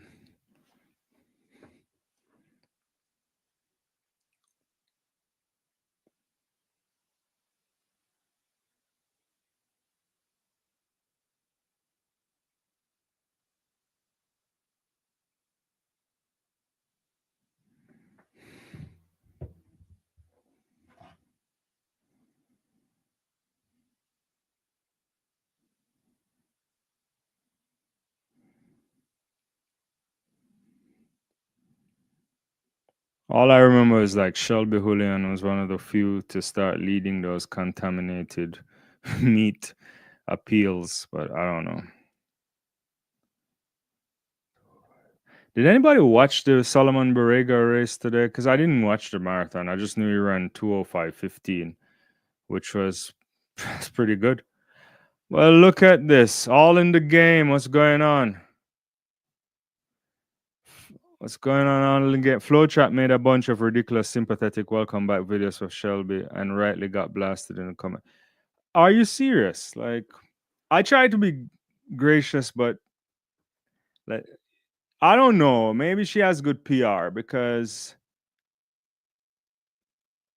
that contaminated. What was it? What did she claim? It wasn't meat, right? Yeah, she said meat. It was burrito or something. Yeah. I all these contaminated beef guys and meat guys are just they this is a joke. This is an absolute joke. Absolute joke. The amount of the meat you really have to consume, and especially in some meats it's different depending on what they inject. I'm trying to remember the Julian case because it's been a while now. But if she blamed it on pork or beef, it has to be injected in the neck or some part of the bovine or the cow or the pig, and where they probably wasn't even eating that. There was the case too with this the Swiss guy that blame it on beef patties and stuff like that. It's that's kind of a hard thing to make an argument around. I never buy that. A serious and 15-meter runner is coming back from a 4-year ban, and she has been winning. Is she not adjusting? I don't. I think it's a different case than the Justin case, to be honest with you. But yeah, all in the game is saying no way one burrito is enough for the amount of Nandrolone in her system. Just a ridiculous excuse. Yeah, I think it was the thing that we know about the whole. I mean, rightly so. Cass didn't even entertain it enough. They upheld the ban, but it comes down to how what kind of pockets you have and how you can fight some of these cases. And I know I'm not even watching the race good, but think about I don't know if you guys follow tennis. So what happened with like Sinner and Wada recently, right? So Sinner, I think the Sinner case is clear cut. I don't think he doped. I mean, we can buy that stuff, and there was no performance boost, but and he got cleared, but Wada decided to fight the case on a 1 to 2 year ban. And I think they did it on the strict liability clause, which I have issues with strict liability in sports, and we can talk about that another time because there's some points where like it's kind of hard if it's medical stuff or eh, that was prescribed and you didn't realize and you were still responsible. There's some kind of areas that I can go around on that. But they basically worked out I thought what they did was a deal eh, to allow him to just serve a 3-month ban. So he still goes to French Open and WADA doesn't go to CAS because I think they could have lost this case at CAS, which would really put into question the strict reliability uh, part of the anti-doping code. Well, Julian is moving there too. What? But Nikki Hills is leading right here. Sorry, guys, I wasn't even paying much attention. So it looked like Nikki Hills is going to win this at 405.77. So she's won both, right? Because she won the 3,000. Sinclair Johnson, 406.05. McLean and Julian, 406.82.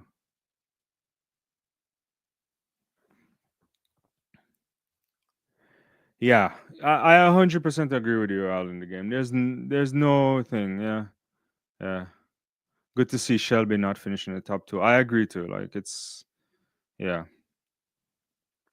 yeah. And it's interesting because you know if we go, and I know my memory is spotty, and I shouldn't be just talking off the top of my head, but I, she was the face of the sport, right? She was getting all the big deals. She was on the magazine, if I remember, all the women's magazines and so on. And then it's just like bam.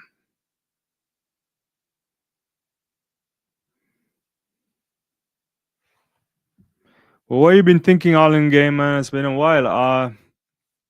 You've been impressed with these world records this year? Nagoose, Jakob, Howie on those world leads. Uh Look at what we saw outdoor. eh, Half marathon going. Even the walk race going recently, right? So some ridiculous stuff been happening. Grant Fisher is like pulling up all sort of running. A series saying American athletes are treated differently when they test positive for a prohibitive substance, but African and Caribbean athletes are subject to ill treatment and rubbish commentary. I think the standards aren't the same for sure in terms of how sometimes it's handled, and but I don't know. People might argue differently on some of these things. Yeah, but I understand what you're saying for sure. But yeah, there's some protections that can occur, uh, which is interesting. Even last year, the case with uh, what's the youngster, the 200-meter guy. Ugh, I'm looking at his face right now. And he wasn't running for a while, and then he got cleared for the U.S. Championships, and then that's when we know that there was an adverse finding, which he got cleared for. Like, okay, but in some cases you know, some cases you don't know. It's wild. Arian, yeah,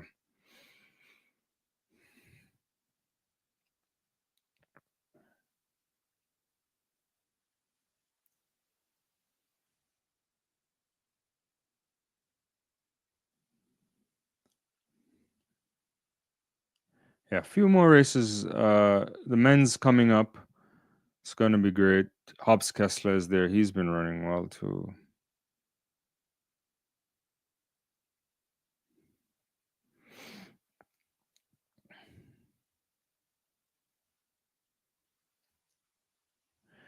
All in game. While it's great, the amount of distance records is being broken is starting to have a little bit of a numbing effect on me.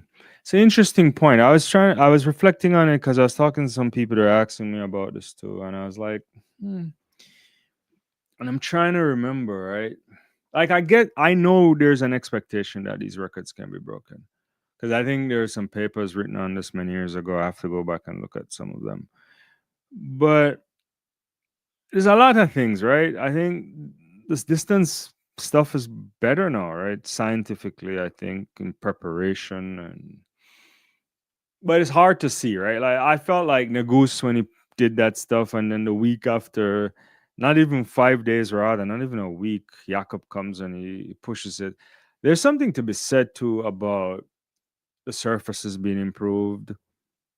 I think they're doing better indoor surfaces. There's no doubt about that. The spikes are better, the shoes, but those have been around for a while.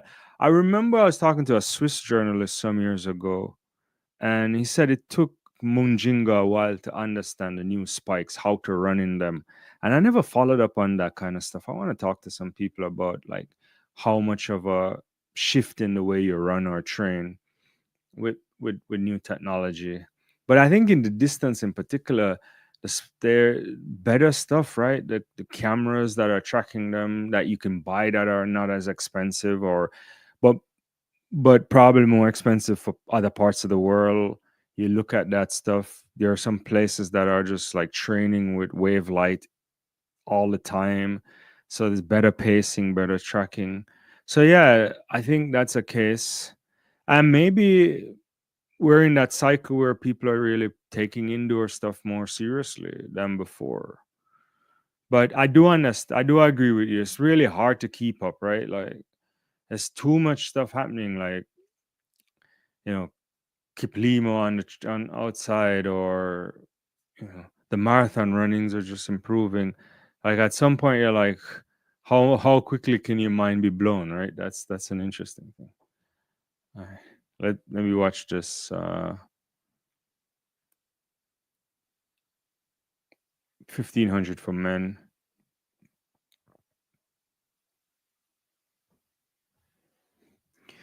But what it should, I suspect we'll get some brilliant stuff outdoors. Hopefully this year, I will probably continue to get great things in 800 meters. I think it's in a space where I never thought I would be ever thinking about this, but we could definitely see Radisha's record going this year.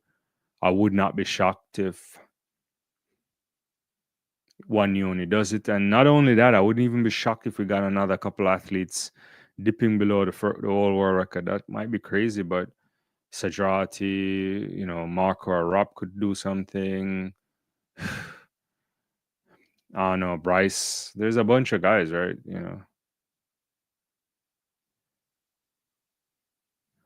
It's an interesting run here for Hessler because no Nagoose, no Haka. So Kessler is here just trying to do something interesting. All in the game is saying European indoors might end up being more exciting given the amount of athletes who are going to skip in world indoors, even without Femke. The women 400 between Anning, Jäger, and Klava and Kazmarek could be great. Probably so, yeah. Yeah.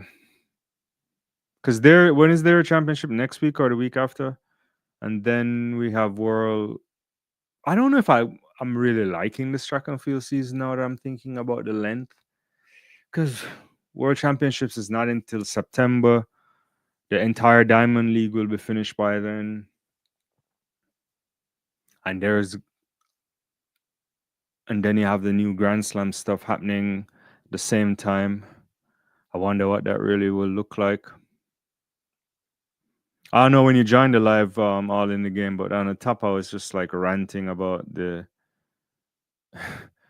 Jamaica National Stadium again and the track that's supposedly being changed as we speak, which is like utter disgrace. But for the life of me, I can't understand why they haven't figured out the right partnership to build a real multi-purpose facility that can actually generate a lot of non-sports revenue as well, particularly for concerts and so on. It's not like there isn't models around to show that. I was thinking about this Grand Slam stuff, but it should be interesting. I want a field events one though. Who is this? This is Kessler and probably a couple laps left here. Kessler is still leading. I'm not seeing who's behind him. Oh yeah, that's Sam Prackle, I think.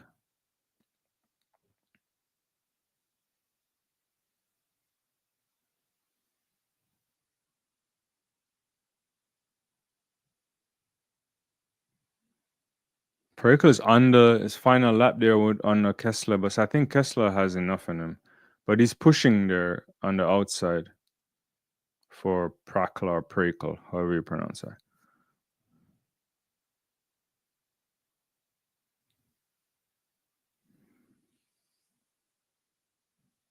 Yeah, so Kessler has to kick this here. He's gonna win this. He's gonna win this. He's struggling, but he was winning at 338, 82, 84, 82 there. Break of 339, 14.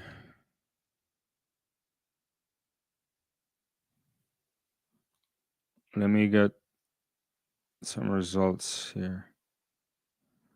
All in the game is saying much prefer Bahamas. Not that I was saying. It's funny. I was talking to some people, and I was saying,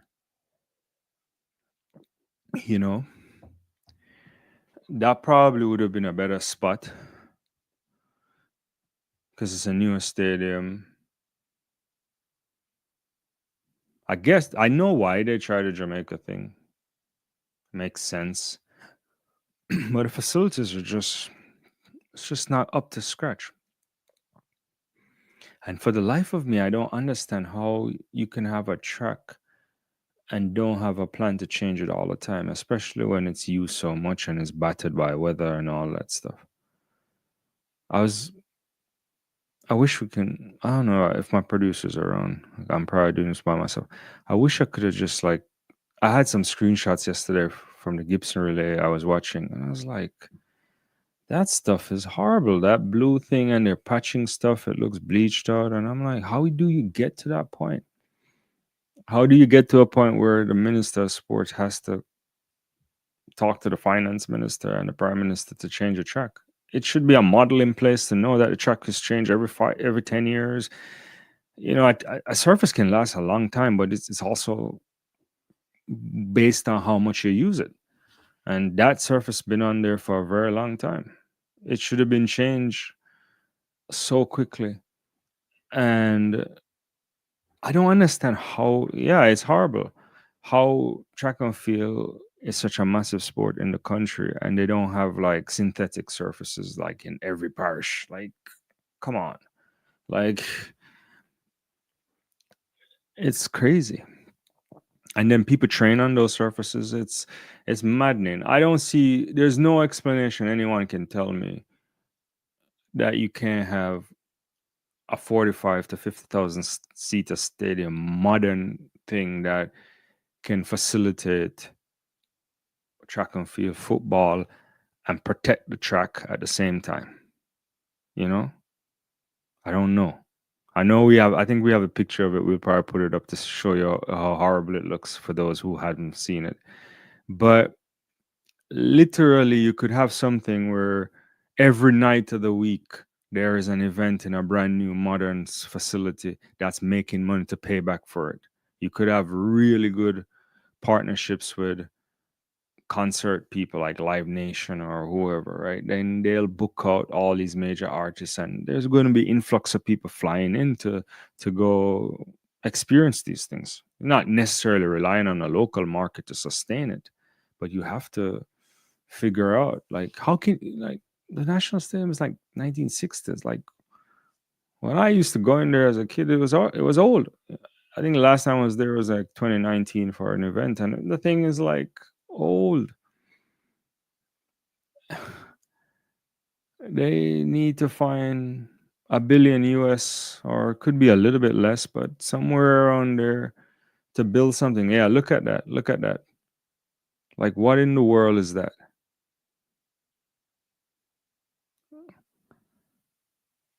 So apparently, this is being ripped up as we speak.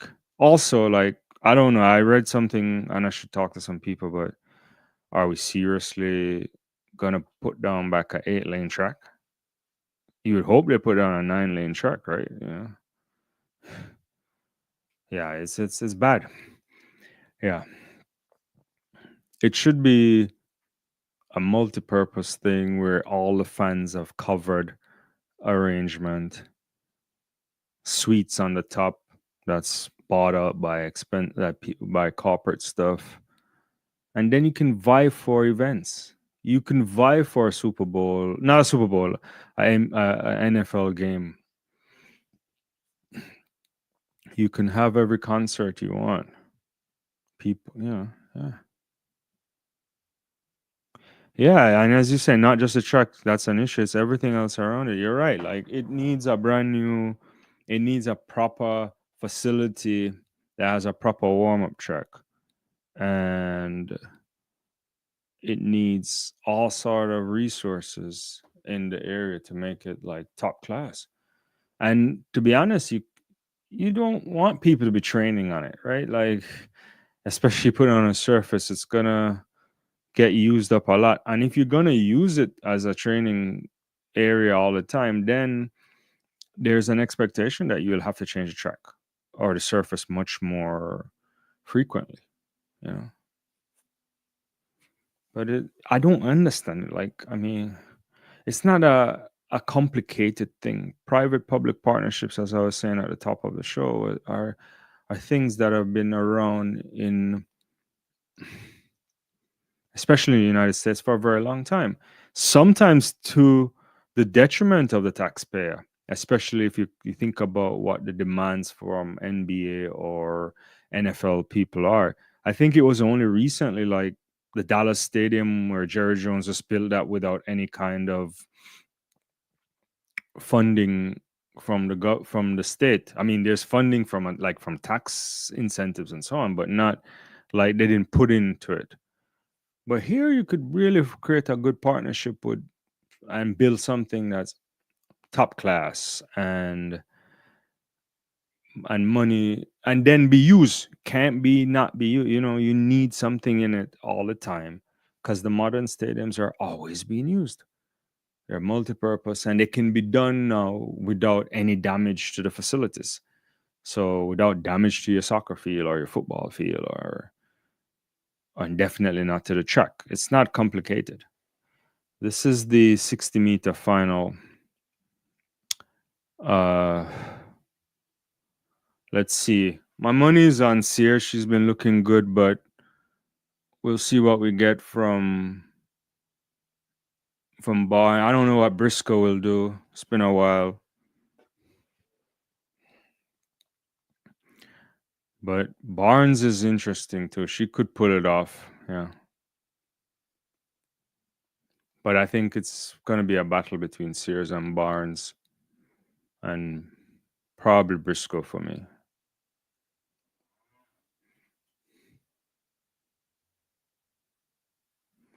Oh, it's a really good start there. Sears there. Barnes is looking really good too. And Briscoe is there. It's hard to see. It's Barnes and it's Barnes and Briscoe and Sears.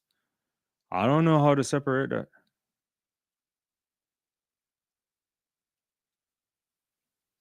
Looks good. Let's see if the results are. Hold on. Oh, that's the wrong one. Yeah, so that's 70-11 for both. 7-11. Briscoe 7-18. So it's at 7.104 to 7.107. So those are whiskers there, but separating both of them. It's a great run there from Barnes.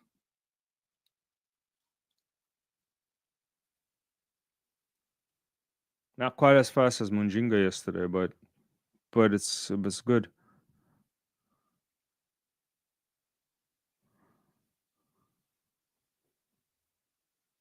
Yeah.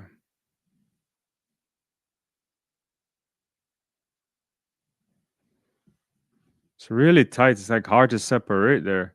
Like that definitely is a photo finish. Like I had no idea.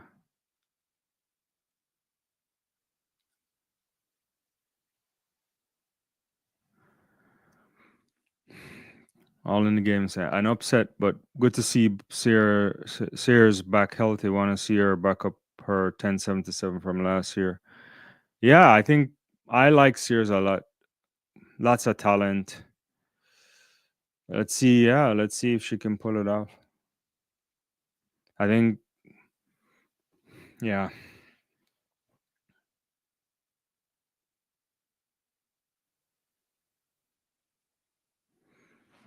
yeah. I think. Yeah, well, I guess we gotta wait till outdoor season fully starts. To be honest with you, but from what how she looks so far, you would think she should be. I don't know if she'll get back to sub 10.8, but She should be in the mix. Asir saying Mungjinga is going to win the women's 60-meter title in China. Possible. I mean, she has the experience. She's done it at that level. Uh, we'll wait and see. I like Munjinga a lot. Been around for a while.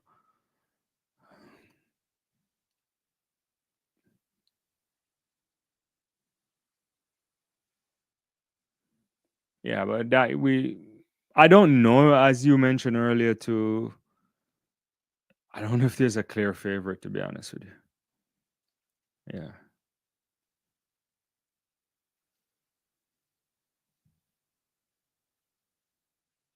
Yeah, that I don't know.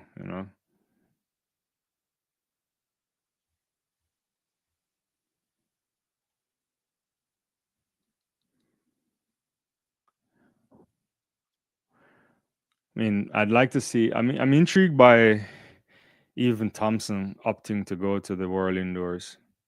I mean, he looked good at that one event that he ran. When was it? But then he felt like he pulled up to me, but I don't know. It was like a grimace. Pulled up is a strong word. I don't mean it that way. Yeah.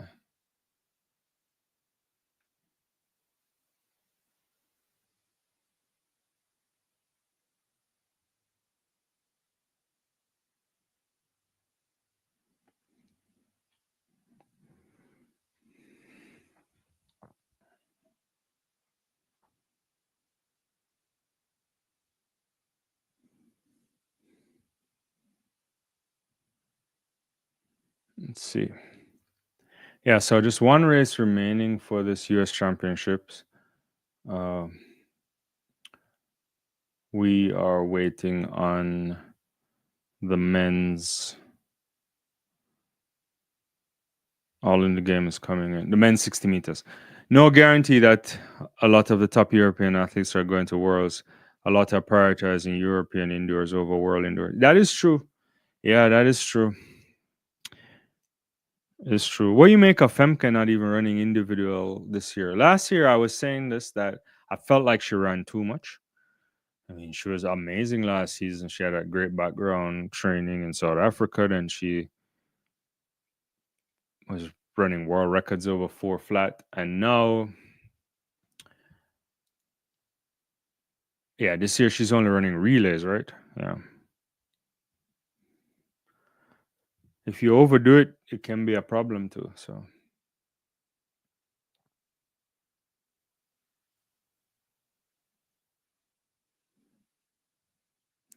yeah, it's kind of wild to have a European indoors, then a world indoors. It's tough.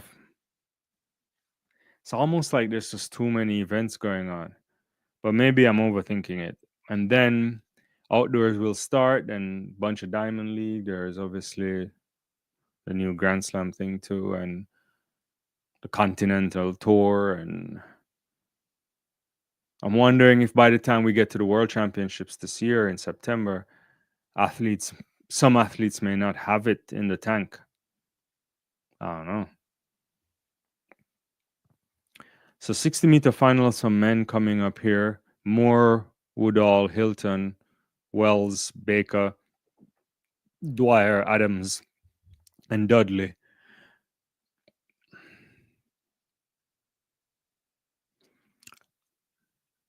I like what I saw from the Penn State guy today, Dwyer. But maybe I expect Ronnie Baker to still find a way to win this. Who knows? Let me get back to another comment from All in the Game. Uh, Makes sense for Femke after her crazy schedule over the last 4 years. Will only run the relays at European indoors at home in Netherlands, then shutting her indoor season down. It definitely is because, you know, gotta be honest with you. I thought yeah, she would have been disappointed with that 4 hurdles. To lose to Sydney is nothing, but for Anna to beat her too was really tough. And shout out to Anna Cockrell. I like her, but it's yeah, they mistime a lot of stuff there. And then she always runs so much for the country and mix and all these different stuff. Wild. So she, yeah,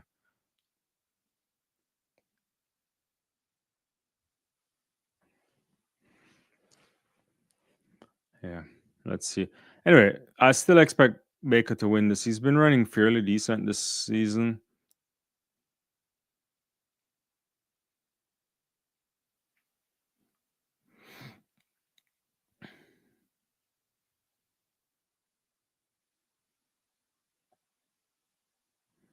And the Wells kid was okay too. So, but let's see what we get.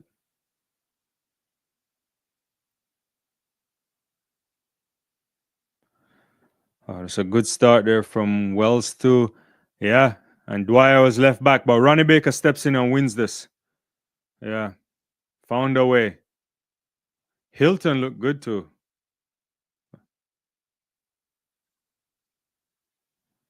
So Ronnie Baker takes that comfortable in the end. That's 652 for him. Kobe Hilton, 658. Emmanuel Wells, 658 as well. Moore, 659. Adams, 660.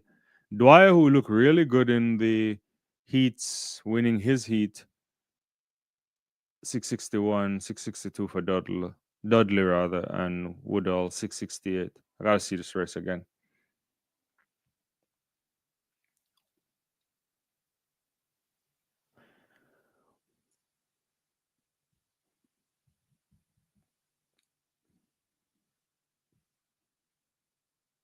Yeah, he's like stepping there.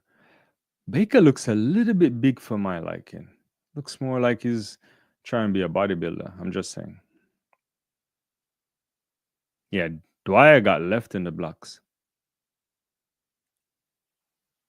Whew.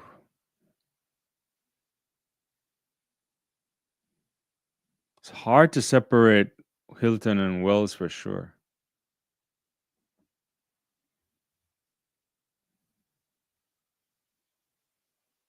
All in game. Dwyer got a little carried away with the semi. Yeah, I think so. I think he was like making a statement when he was probably needed to just try to get into the final. But he's young. He learned from it.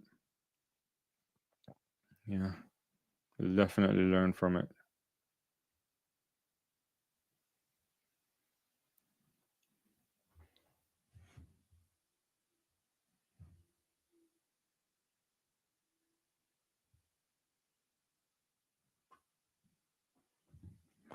Let's see what some more comments here. I see you're saying I'm rooting for Paulino to go under 48 seconds this year.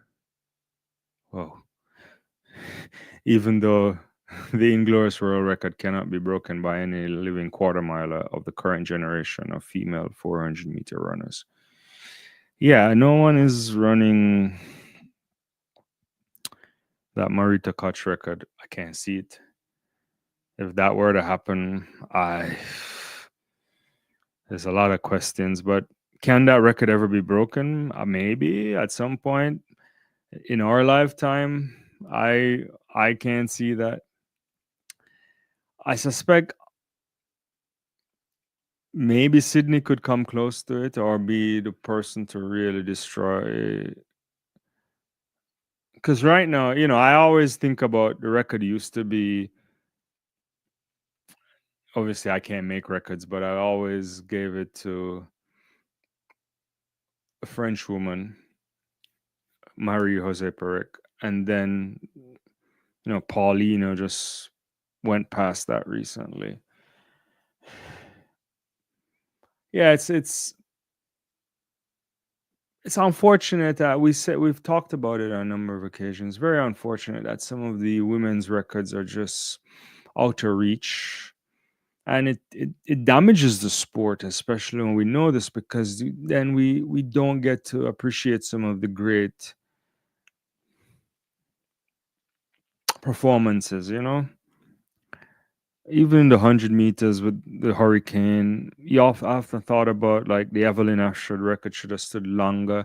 Then would have seen, you would have gotten a 10:6 even from Flojo when she ran it in Seoul, and then Elaine was there. You would have gotten things that would have brought you into a space where you felt comfortable, that you would see real progress on some of that stuff. It's hard, right? When and then not to mention some of those, like, look at all those shot put records, and I don't know. I mean, it can't change, and but it doesn't help when we often go look at the world record and look at a performance and try to match them, right? Especially if you don't study the sport the right way. Not the right way, but you're not as steep in the sport to recognize it or understand the historical landscape of some of the things. And it becomes harder over time to really iron out performances. You know what I'm saying? Like, I mean, even the changes of the technology in the sport, the track, the the surface in particular, the the shoes, the everything, that's there. I see you're saying ETH should be declared as a world record owner in the women's 1050, in the women's 100. I was just talking about the 1050 was coming out of my mouth. Yeah, it's just that it won't happen though, right? It won't happen. And that one they had evidence for, right? They did the wind study. They knew it was a hurricane in Indianapolis, but they never did anything about it, and they won't. We just have to hope that someone will come around and get close to it. I am not certain. We'll see it. I don't think it will happen. Likewise, like the 200-meter record, I think that's it. I think Jackson had a couple of years where she could have done it with, not could have done it, maybe would have been much closer with the right conditions. She just never got the conditions. It was always some negligible win. You really need a 1.9 or something like that. And I don't know if she can get back to that kind of shape. We'll see. It's good to see her back on the track a few weeks ago. So, yeah, I don't know. But you're right. Yeah. But lots of cool stuff this week, last couple of weeks. I think I'll follow all in the game. He's getting a little bit numb on those world records. It's interesting. Yeah, yeah, yeah. Yeah, that would have happened, the Emboma stuff, but you know how that works now. And World Athletics have changed new policy again. They have a lot of guidelines. They just put out like a PDF on this last week or the week before. Yeah. I started to read it. I have to read it again. Yeah. Yeah. Good stuff. I mean, the track and field season gonna be long this year. Very long. Hope to do a lot of talking about it. We won't get to the outdoor season until a couple of weeks, couple of months rather. European Indoor Championships coming up, World Indoor Championships. I think there should be a World Gold Tour, World Indoor Gold Final thing in Spain, right? When is that? There's so many things to keep up on, but that's always the good stuff about the sport, And I hope to be around to cover more stuff and do videos, and hopefully we can engage. I'll try to get back on a live soon and make sure that we can just hash out some stuff like what I saw yesterday. If you're a Caribbean fan too or Jamaican fan, the international boys and girls champs will happen soon. So it should be interesting there. Yeah, so all sort of cool stuff. And I can't wait to see what we have unfolded for the rest of the season. Yeah, it's been my pleasure to hang out with you guys, and I always appreciate everybody coming through. And if it's your first time on the channel, and thanks for being here, subscribe. And for the stalwarts, I really appreciate you. And it's always good when I see familiar names that help to drive the conversation and make sure that we're discussing all the cool stuff. And as usual, whatever you want to talk about, I'm there for it. Anyway, I'm going to call it an evening, and it's been my pleasure, and I'll see you soon. And don't forget to watch all the cool stuff I have on the channel, even if it's not about track and field. I appreciate you, and I'll see you next time. Bye-bye.